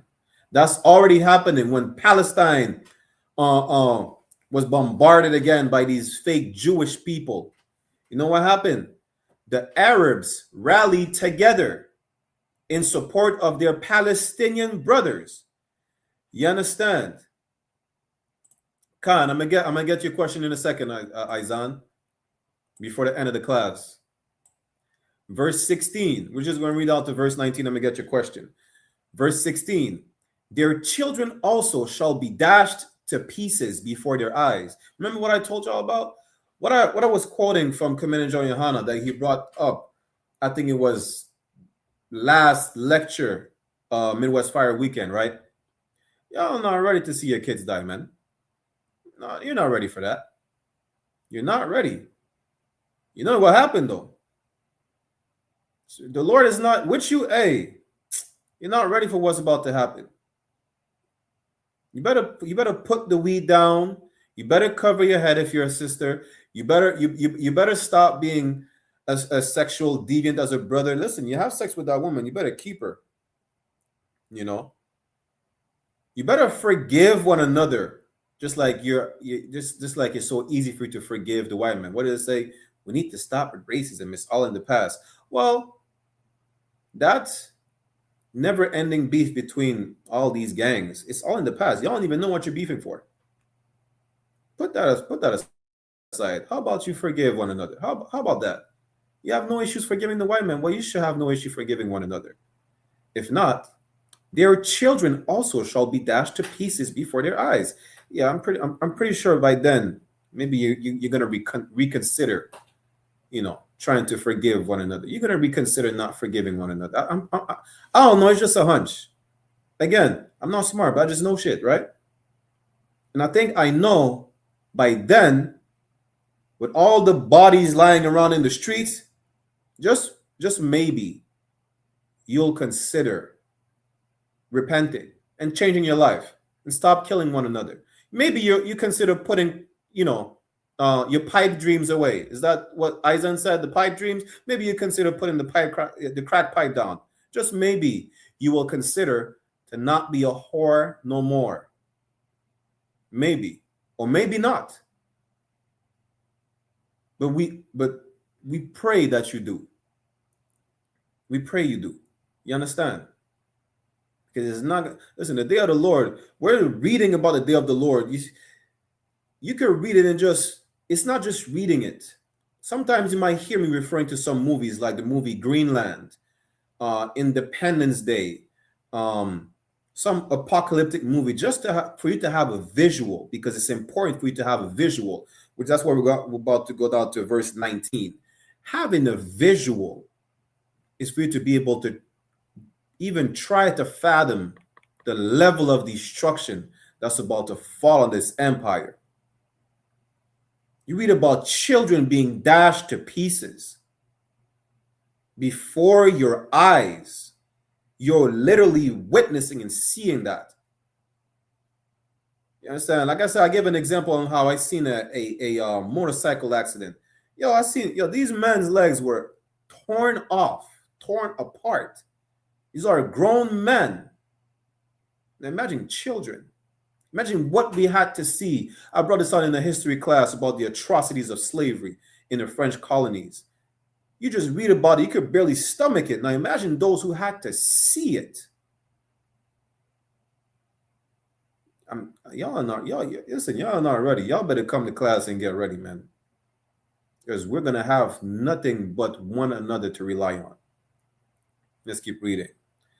Their houses shall be spoiled and their wives ravished. Should I break this down? So it's a rhetorical question, of course. That's why a man will be more precious than fine gold. You sisters, get up on the man on the Lord, man. Get under the wing of a man on the Lord, Salakia. Because when they're coming to spoil your house and ravish you, you're gonna thank the Lord. Barakatah Yahweh Yahweh Shai. Most High in Christ, that you have proper guidance and protection to prevent that from happening. The man of the Lord, listen, he's going to fight to death for you. These men, I seen a video, some man, he put his wife on the forefront when he was in a beef or something like that. You understand? That's not a man of the Lord. That's a sodomite. Let me say it like that, because I don't want to say the F word. You understand? when these people come to ravish you, like the man of Sodom and Gomorrah try to ravish the angels, you're gonna be thanking the Lord that you have a man of the Lord protecting you. You understand? It's like we have Yaman Marvin Yabasha Shabakatha. We also have Officer 1000 and Mataza joining us. YAHANNA carnal. Hey, Shalom Adawan Yabashim Shabakatha, sir. What's good with it? Can you hear me? Kawakan, we hear you Adawan. Anything to Ab? Con, everything to wild, everything to wild. It's like I'm late, but shit, we here. You know what I'm saying? Kawakan. Most High in Christ. We're almost at the end of the class, but Most High in Christ for joining Adawan. Con, no sweat, no sweat. You know, let me bring back up the precept real quick. We're just finishing Isaiah 13. Salakia. You understand? You're gonna be glad that a man of the Lord, like Officer 1000 of Mataza from the tribe of Issachar, Yashakar, you understand, is protecting you.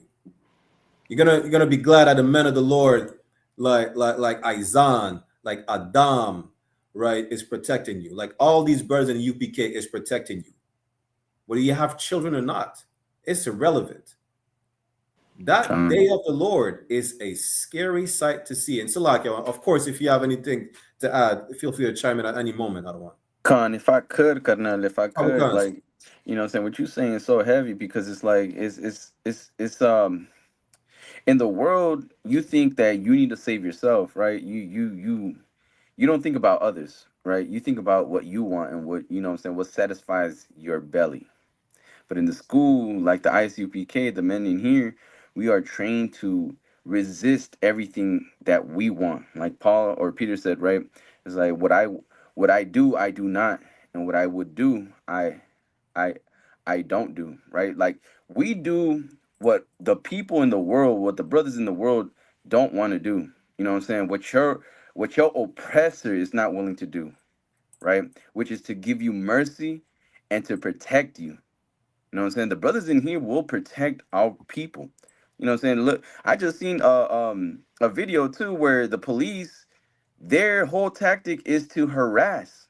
Like they see you stationed at a at a gas pump. You just got done pumping gas. You might be texting, you know what I'm saying, whoever, and they think that you're making a deal, right?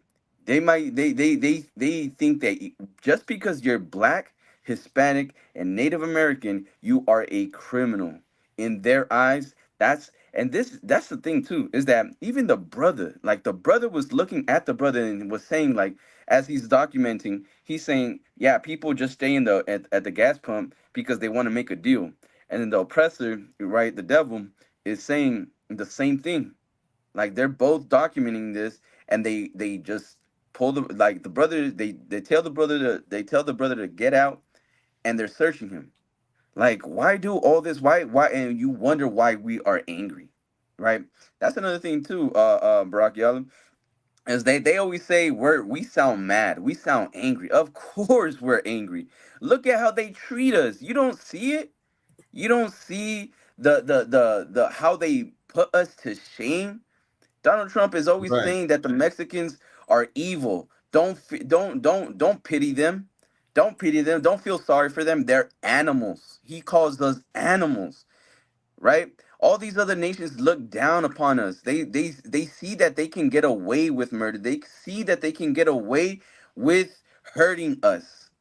They can get away with it. Why? Because we don't have protections. That's why they in it was in Jeremiah, our the gates thereof are languished. Like we are destroyed. We are destroyed because we have no protection.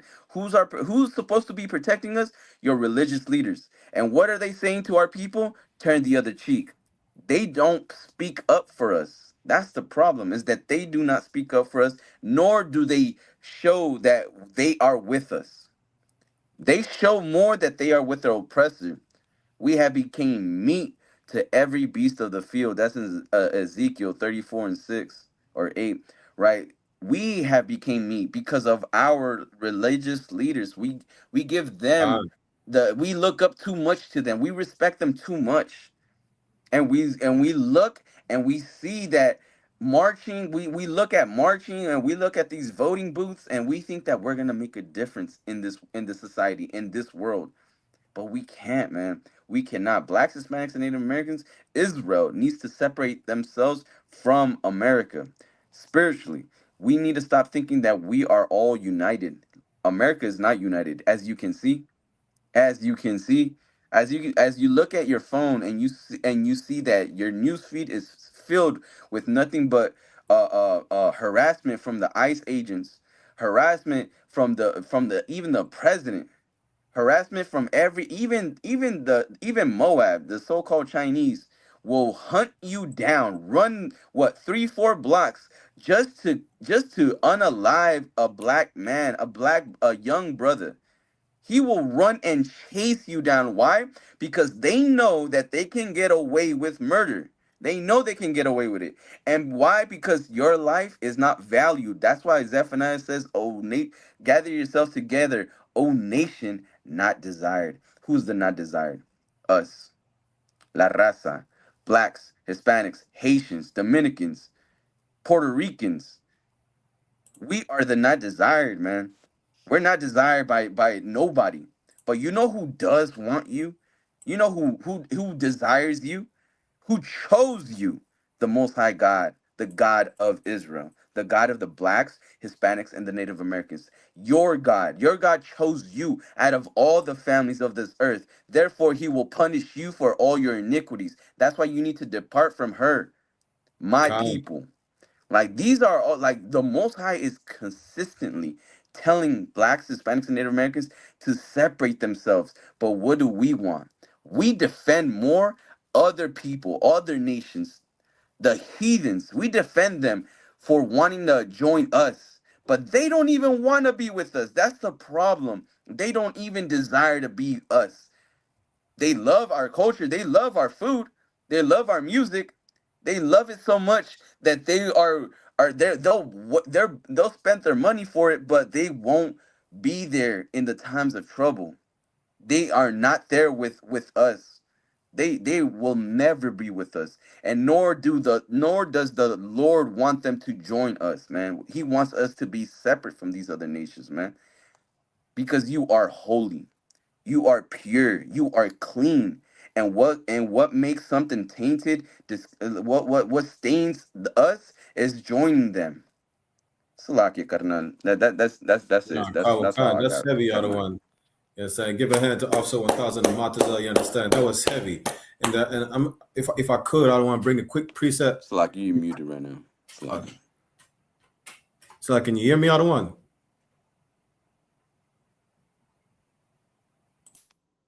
It's like other one. Can you hear me?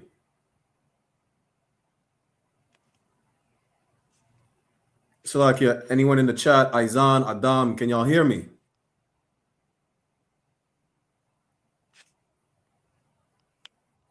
Salakia karnal, you're still muted. I don't know if you're talking right now, but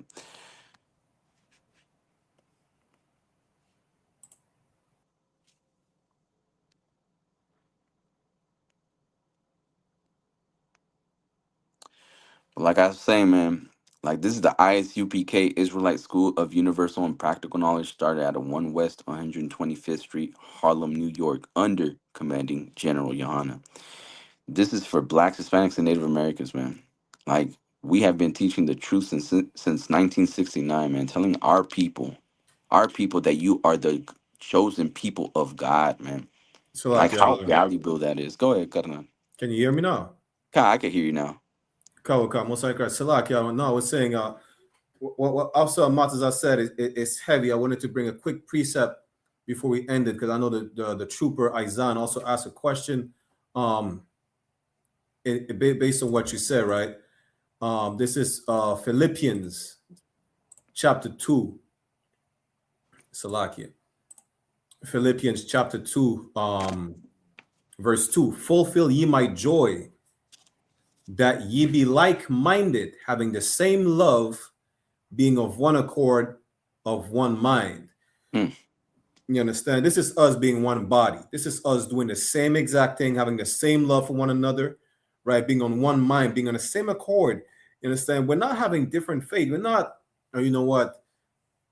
oh, you're Mexican, so you're just going to be for Latinos, and then we're blacks just for the blacks in the Caribbean. We all gather together, and then we separate ways because, you know, the job is done. Now we're one family from the jump. These two sticks are gathered together, having, what is it in Ephesians, I think 4:4, I'm paraphrasing, having one faith, one Lord, one baptism. You understand? We don't do, there's no breakoffs. This brotherhood is strong and it's not going anywhere, right? Verse 3. Let nothing be done through strife or vain glory, but in lowliness of mind, let each other esteem, Salaki, let each esteem other better than themselves. That's exactly what also Mataza brought out, man. Our culture is to be selfless towards one another, not to be selfish. You understand? Our culture, like Commander YAHANNA brought this out, to be a good leader, you have to be able to, you have to develop the ability to protect and feed the flock, not yourself. Protect and feed the flock. So you have to esteem other better than yourself, man. You understand? Like we bring this, listen, this is our culture. Our culture is brotherhood. Our culture is the law. It's about one another.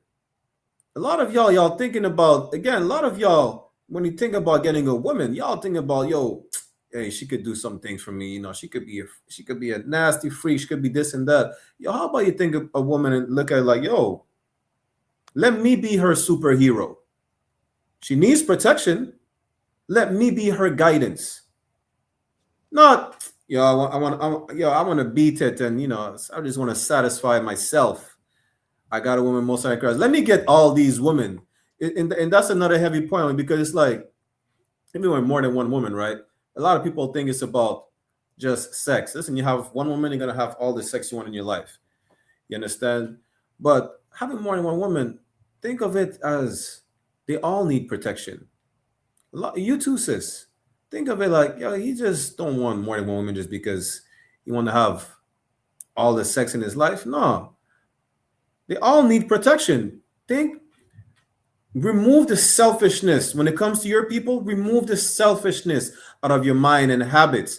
Think selfless. That's what it's about. Be selfless towards one another. You want to be selfish?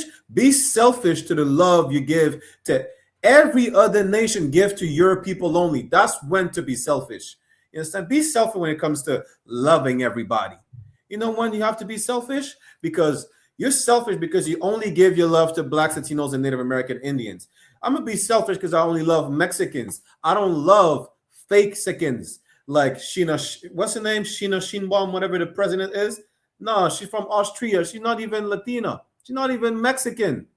I'm going to be selfish when I love real Dominicans. You understand? Regardless of skin complexion or hair texture, the same blood as I have. That's when I'm going to be selfish, man. I'm going to be selfish because I'm going to love real Colombians, not no Shakira. Not right. What's the one we thought was a sister again? Salma Hayek. I don't love Salma Hayek. You understand? I love what's the singer name that died? Selena. You understand? I love my people, man. That's why you need to be selfish to the point where there's not a lot of love for everybody. And even if there was, yo, I can't be giving my love to another people when my people need it more. They're the nation not desired.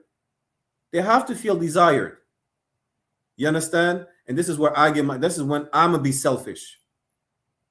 When it comes to dealing with one another, we have to be selfless and esteem one another. And so, like, if I could just finish this verse before we end it out on Fine, I got you. Isaiah, this is the level of destruction of the day of the Lord, man. And then Isaiah, I got you. I'm going to give you the precept that you asked for, Isaiah. One of many precepts. SHALAM, sis Raki. Isaiah 13 and 19. And Babylon, the glory of kingdoms. We're in the second Babylon right now. We're in the daughter of Babylon right now, man. And this is the level of destruction that you're not ready for, that no one is. That Christ said it'll be a level of destruction that no one has ever seen before, that no one will ever see again. That's what Christ said. The beauty of the Chaldees' excellency shall be as when God overthrew Sodom and Gomorrah. That's the level of destruction that's about to happen. There's another precept that says that it's going to be worse than Sodom and Gomorrah. Right? It's going to be worse than Sodom and Gomorrah. You understand? I'm putting in the Mexico chat for time's sake. Let me get the precept Eisen asked about being suffering for one another. What is it again? Second Peter chapter 3, verse 9. There's many precepts about being long suffering, but that's one of my favorite ones. Second Peter 3 and 9. Now, so like I got it out of one. Okay, come. I got you. I'll read it. This is the book of 2 Peter, chapter 3, verse 9. The Lord is not slack concerning his promise. Listen, that's especially for all you Muslims saying, it says in the Quran, right? It says in the Quran, the nation of Israel was chosen, but the Lord forgot about them. Shout out to the sister Yahweh Shemala Thaba Hashem Yahweh Shai. Most in Christ says, it says in the Quran, the nation of Israel was chosen, but they forgot. The Christians said, well, the Lord was done away with Israel. It's for everybody now. That's not what the Lord said, man. The Lord promised the nation of Israel that they won't get back what Adam lost. That's what the whole Bible is about. That it's getting back what Adam lost. It's going back to the land where Adam was kicked out from. That land of flowing milk and honey, that fertile land, they call the Fertile Crescent. That's what it's about. You understand? Baba Kusha. Come. As some men count slackness. Listen, the Lord is not a procrastinator like you are. It says, tarry not to seek the Lord. The Lord is not a procrastinator, man.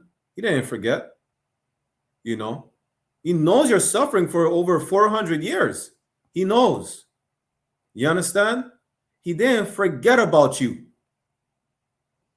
He's waiting on you, as a matter of fact, as opposed to you waiting on him. Stop. That's how selfish you are, man. That's how selfish you are. Talking about, yeah, I'm waiting on the Lord. The Lord is waiting on you. Talking about, Lord, please hurry. He's telling you, hurry up, clean this house so I could come deliver you from this hell, man. Right. Salakia. But it's long suffering to us award. But it's what? But it's long suffering to us ward. That's what you want, Isaiah. The Lord is long suffering with us. He's patient. We're not waiting on God, man. God is waiting on you to stop smoking crack. God is waiting on you to stop being a sodomite. God is waiting on you to love Mexicans. God is waiting on you to forget about the blancamiento. That's what God is waiting on you for, man. God is waiting on you to have the Salvadorians and the Mexicans stop beefing about what? A football game? Right. Y'all know Salvadorians and Mexicans beef over a football game for like decades to kill one another for that, right? God is waiting on the Dominicans and the Haitians to stop killing one another, to love one another. That's what God is waiting for. God is waiting on you to stop aborting your kids. Mm-hmm. You understand? Damn right. There's a whole list that God is waiting on you to stop doing. God is waiting on you to stop loving and worshiping the white man. God is waiting on you to come to class. That's what God is waiting on you for. He is long suffering. That's how much patience we have to have with one another, especially coming out of this hell. You understand? Moses didn't have the patience. That's why he gave the bill of divorce. He didn't have the patience to counsel everybody, but it was never meant to be so, ever. We understand we have to be patient with one another, just like the Lord is patient with us and he's long suffering. That's him being patient to us word. Who's us? Who is it addressing to? All the New Testament is for, to, and by the Israelites only. Right. Salakia. Not willing that any should perish.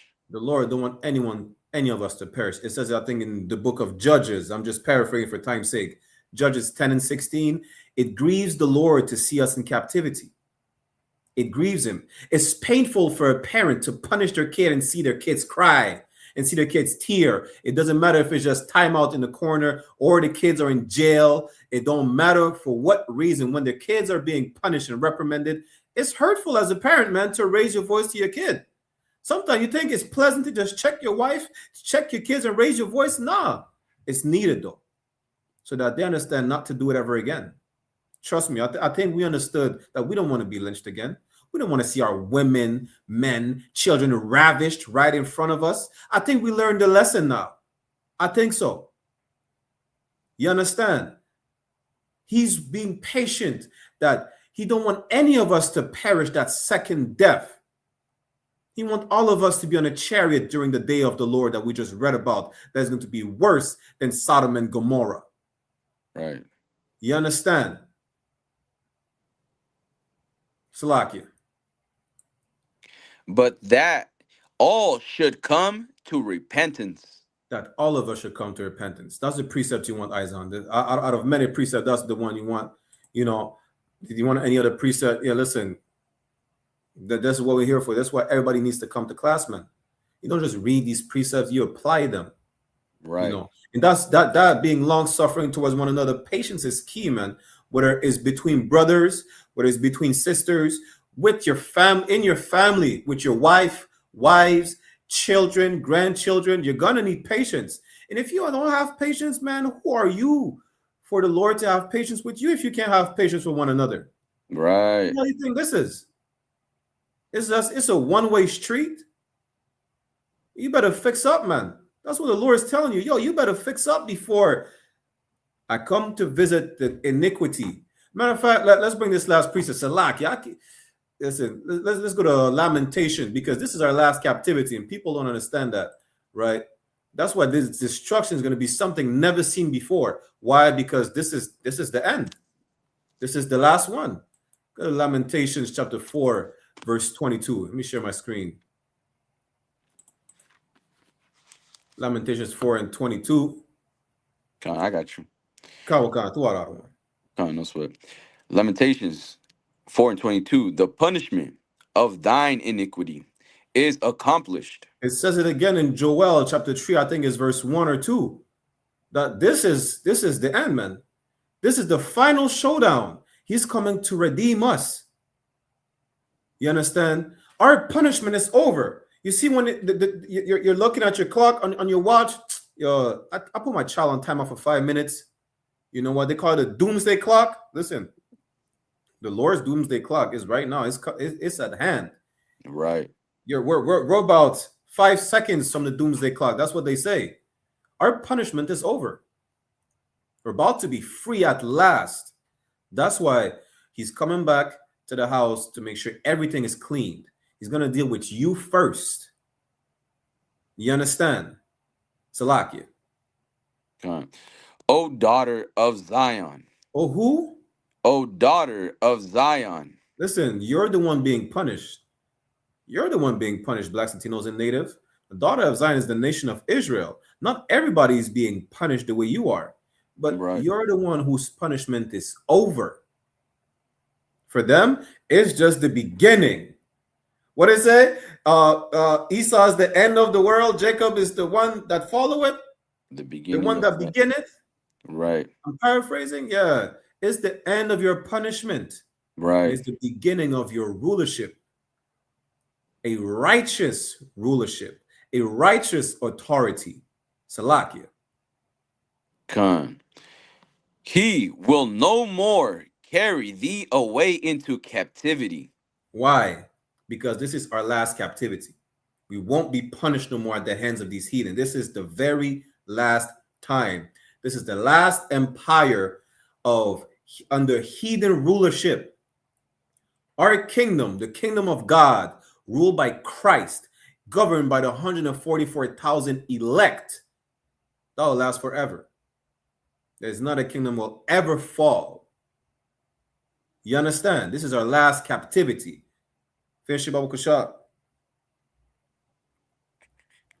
Oh, it's like it. He will visit thine iniquity. Yeah. Oh, no, it's like it. God. He will visit thine iniquity, O daughter of Edom. He will discover thy sins. Listen, man, this is what a class is named. Clean up the Lord's house before he comes to visit. Because he will destroy the empire of Edom, which is the biblical name of the Caucasian race. He will discover its sins. It says in another precept, like he will lift up its skirt like the shame of a woman. Why? Because it's embarrassing for a woman to have her skirt lift up. That shame is only to be uncovered by her husband, man. You understand? That shame, that vulnerability of a woman when her skirt is lifted up, whether she has pennies or not, who cares? It's embarrassing. I forgot which precept it says. It's another precept that says he will lift up her skirt, but he will discover his sins. He will hold you accountable for everything you've done. White people, you're not getting off the hook. You will be held accountable for lynching Mexicans. You understand? You will be held accountable for poisoning Benjamites to the point where they have the highest rate of prostate cancer in the world. You will be held accountable for gator bait and for using our skin as leather, like you're using cow skin today. That's what it says. The Lord is coming to visit. And before he visits and he deals with these heathens, we need to clean up our house. With that said, we're going to end the class right here. Make sure you click the sign in and sign out links in the chat to what are you, Aizan as well. No sweat, carnal. Yes, on the bar. Make sure you click the sign in and sign out links in the chat.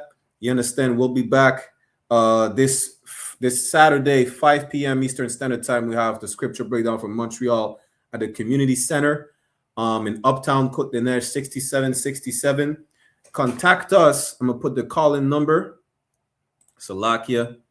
If you're in the Montreal area, if not, you could just tune in online. But if you're in the Montreal area, contact us at 438-816-2578, 438-816-2578. If you want to be part of the school, if you want to attend these classes, especially physically in the community center, you understand? With that said, I'm going to get the security announcement. Salakia, do you want to say anything before we close out?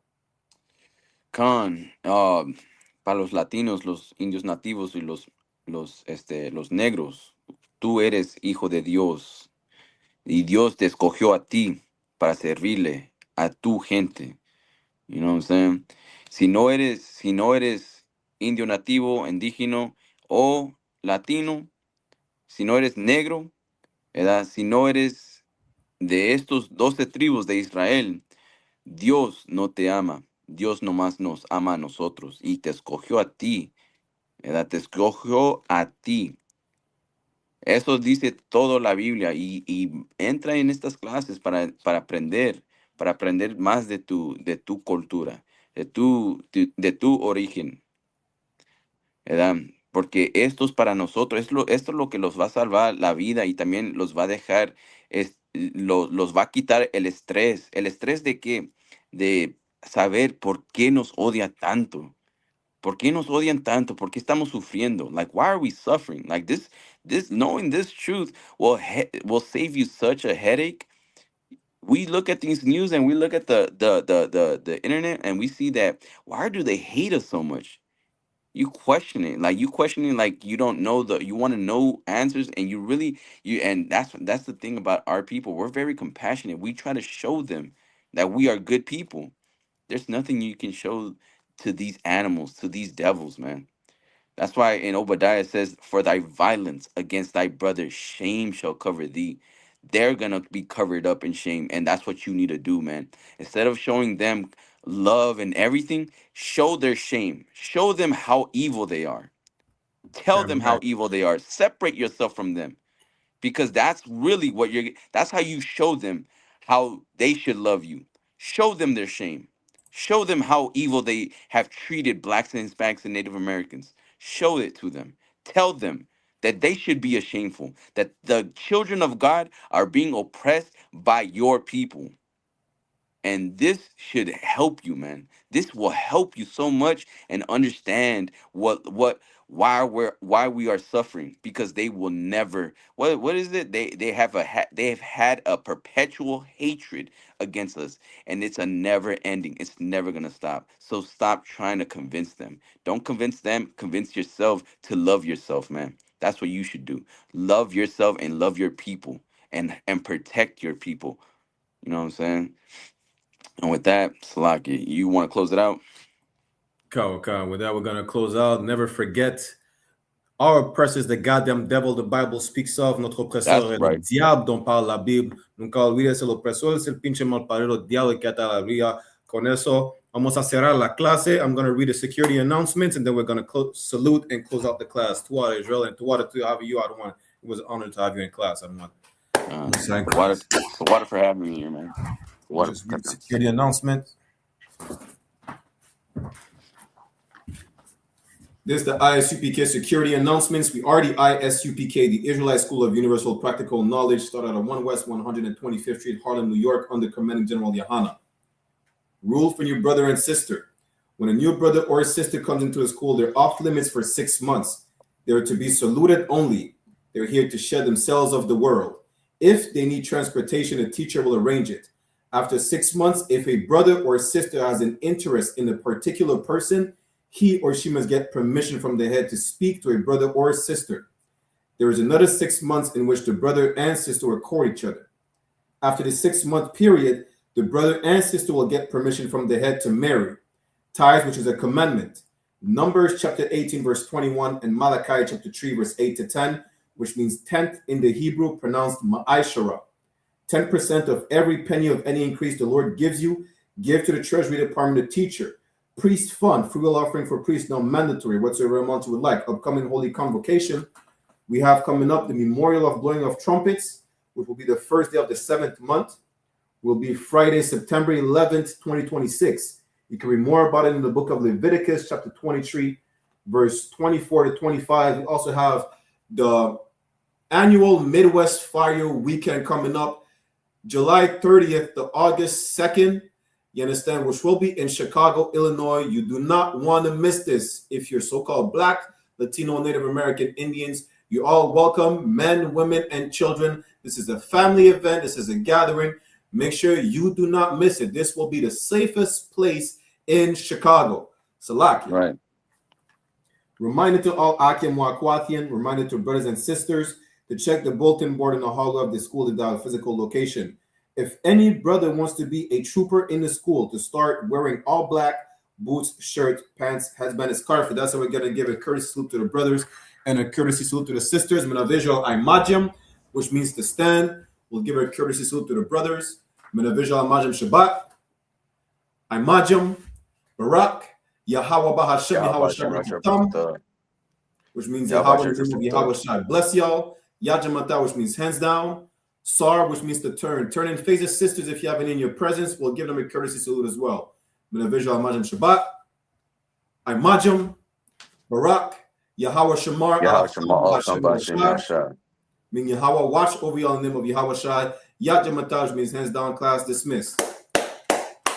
Go on, Israel. Check me out, dog. Roll the window up, man. The water.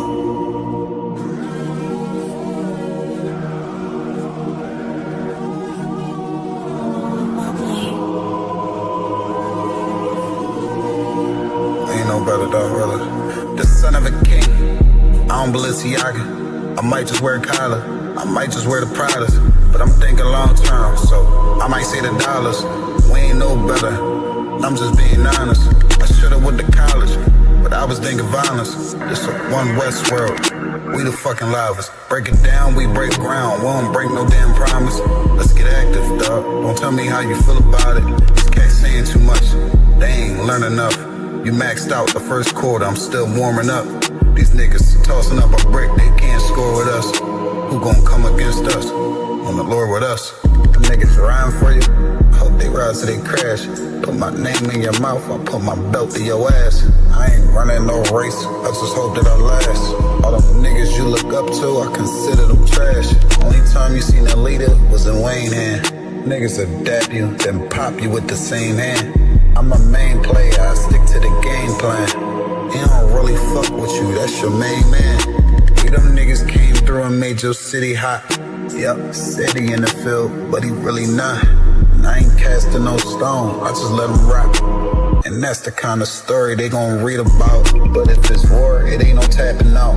Grip still heat, spit like a dragon mouth.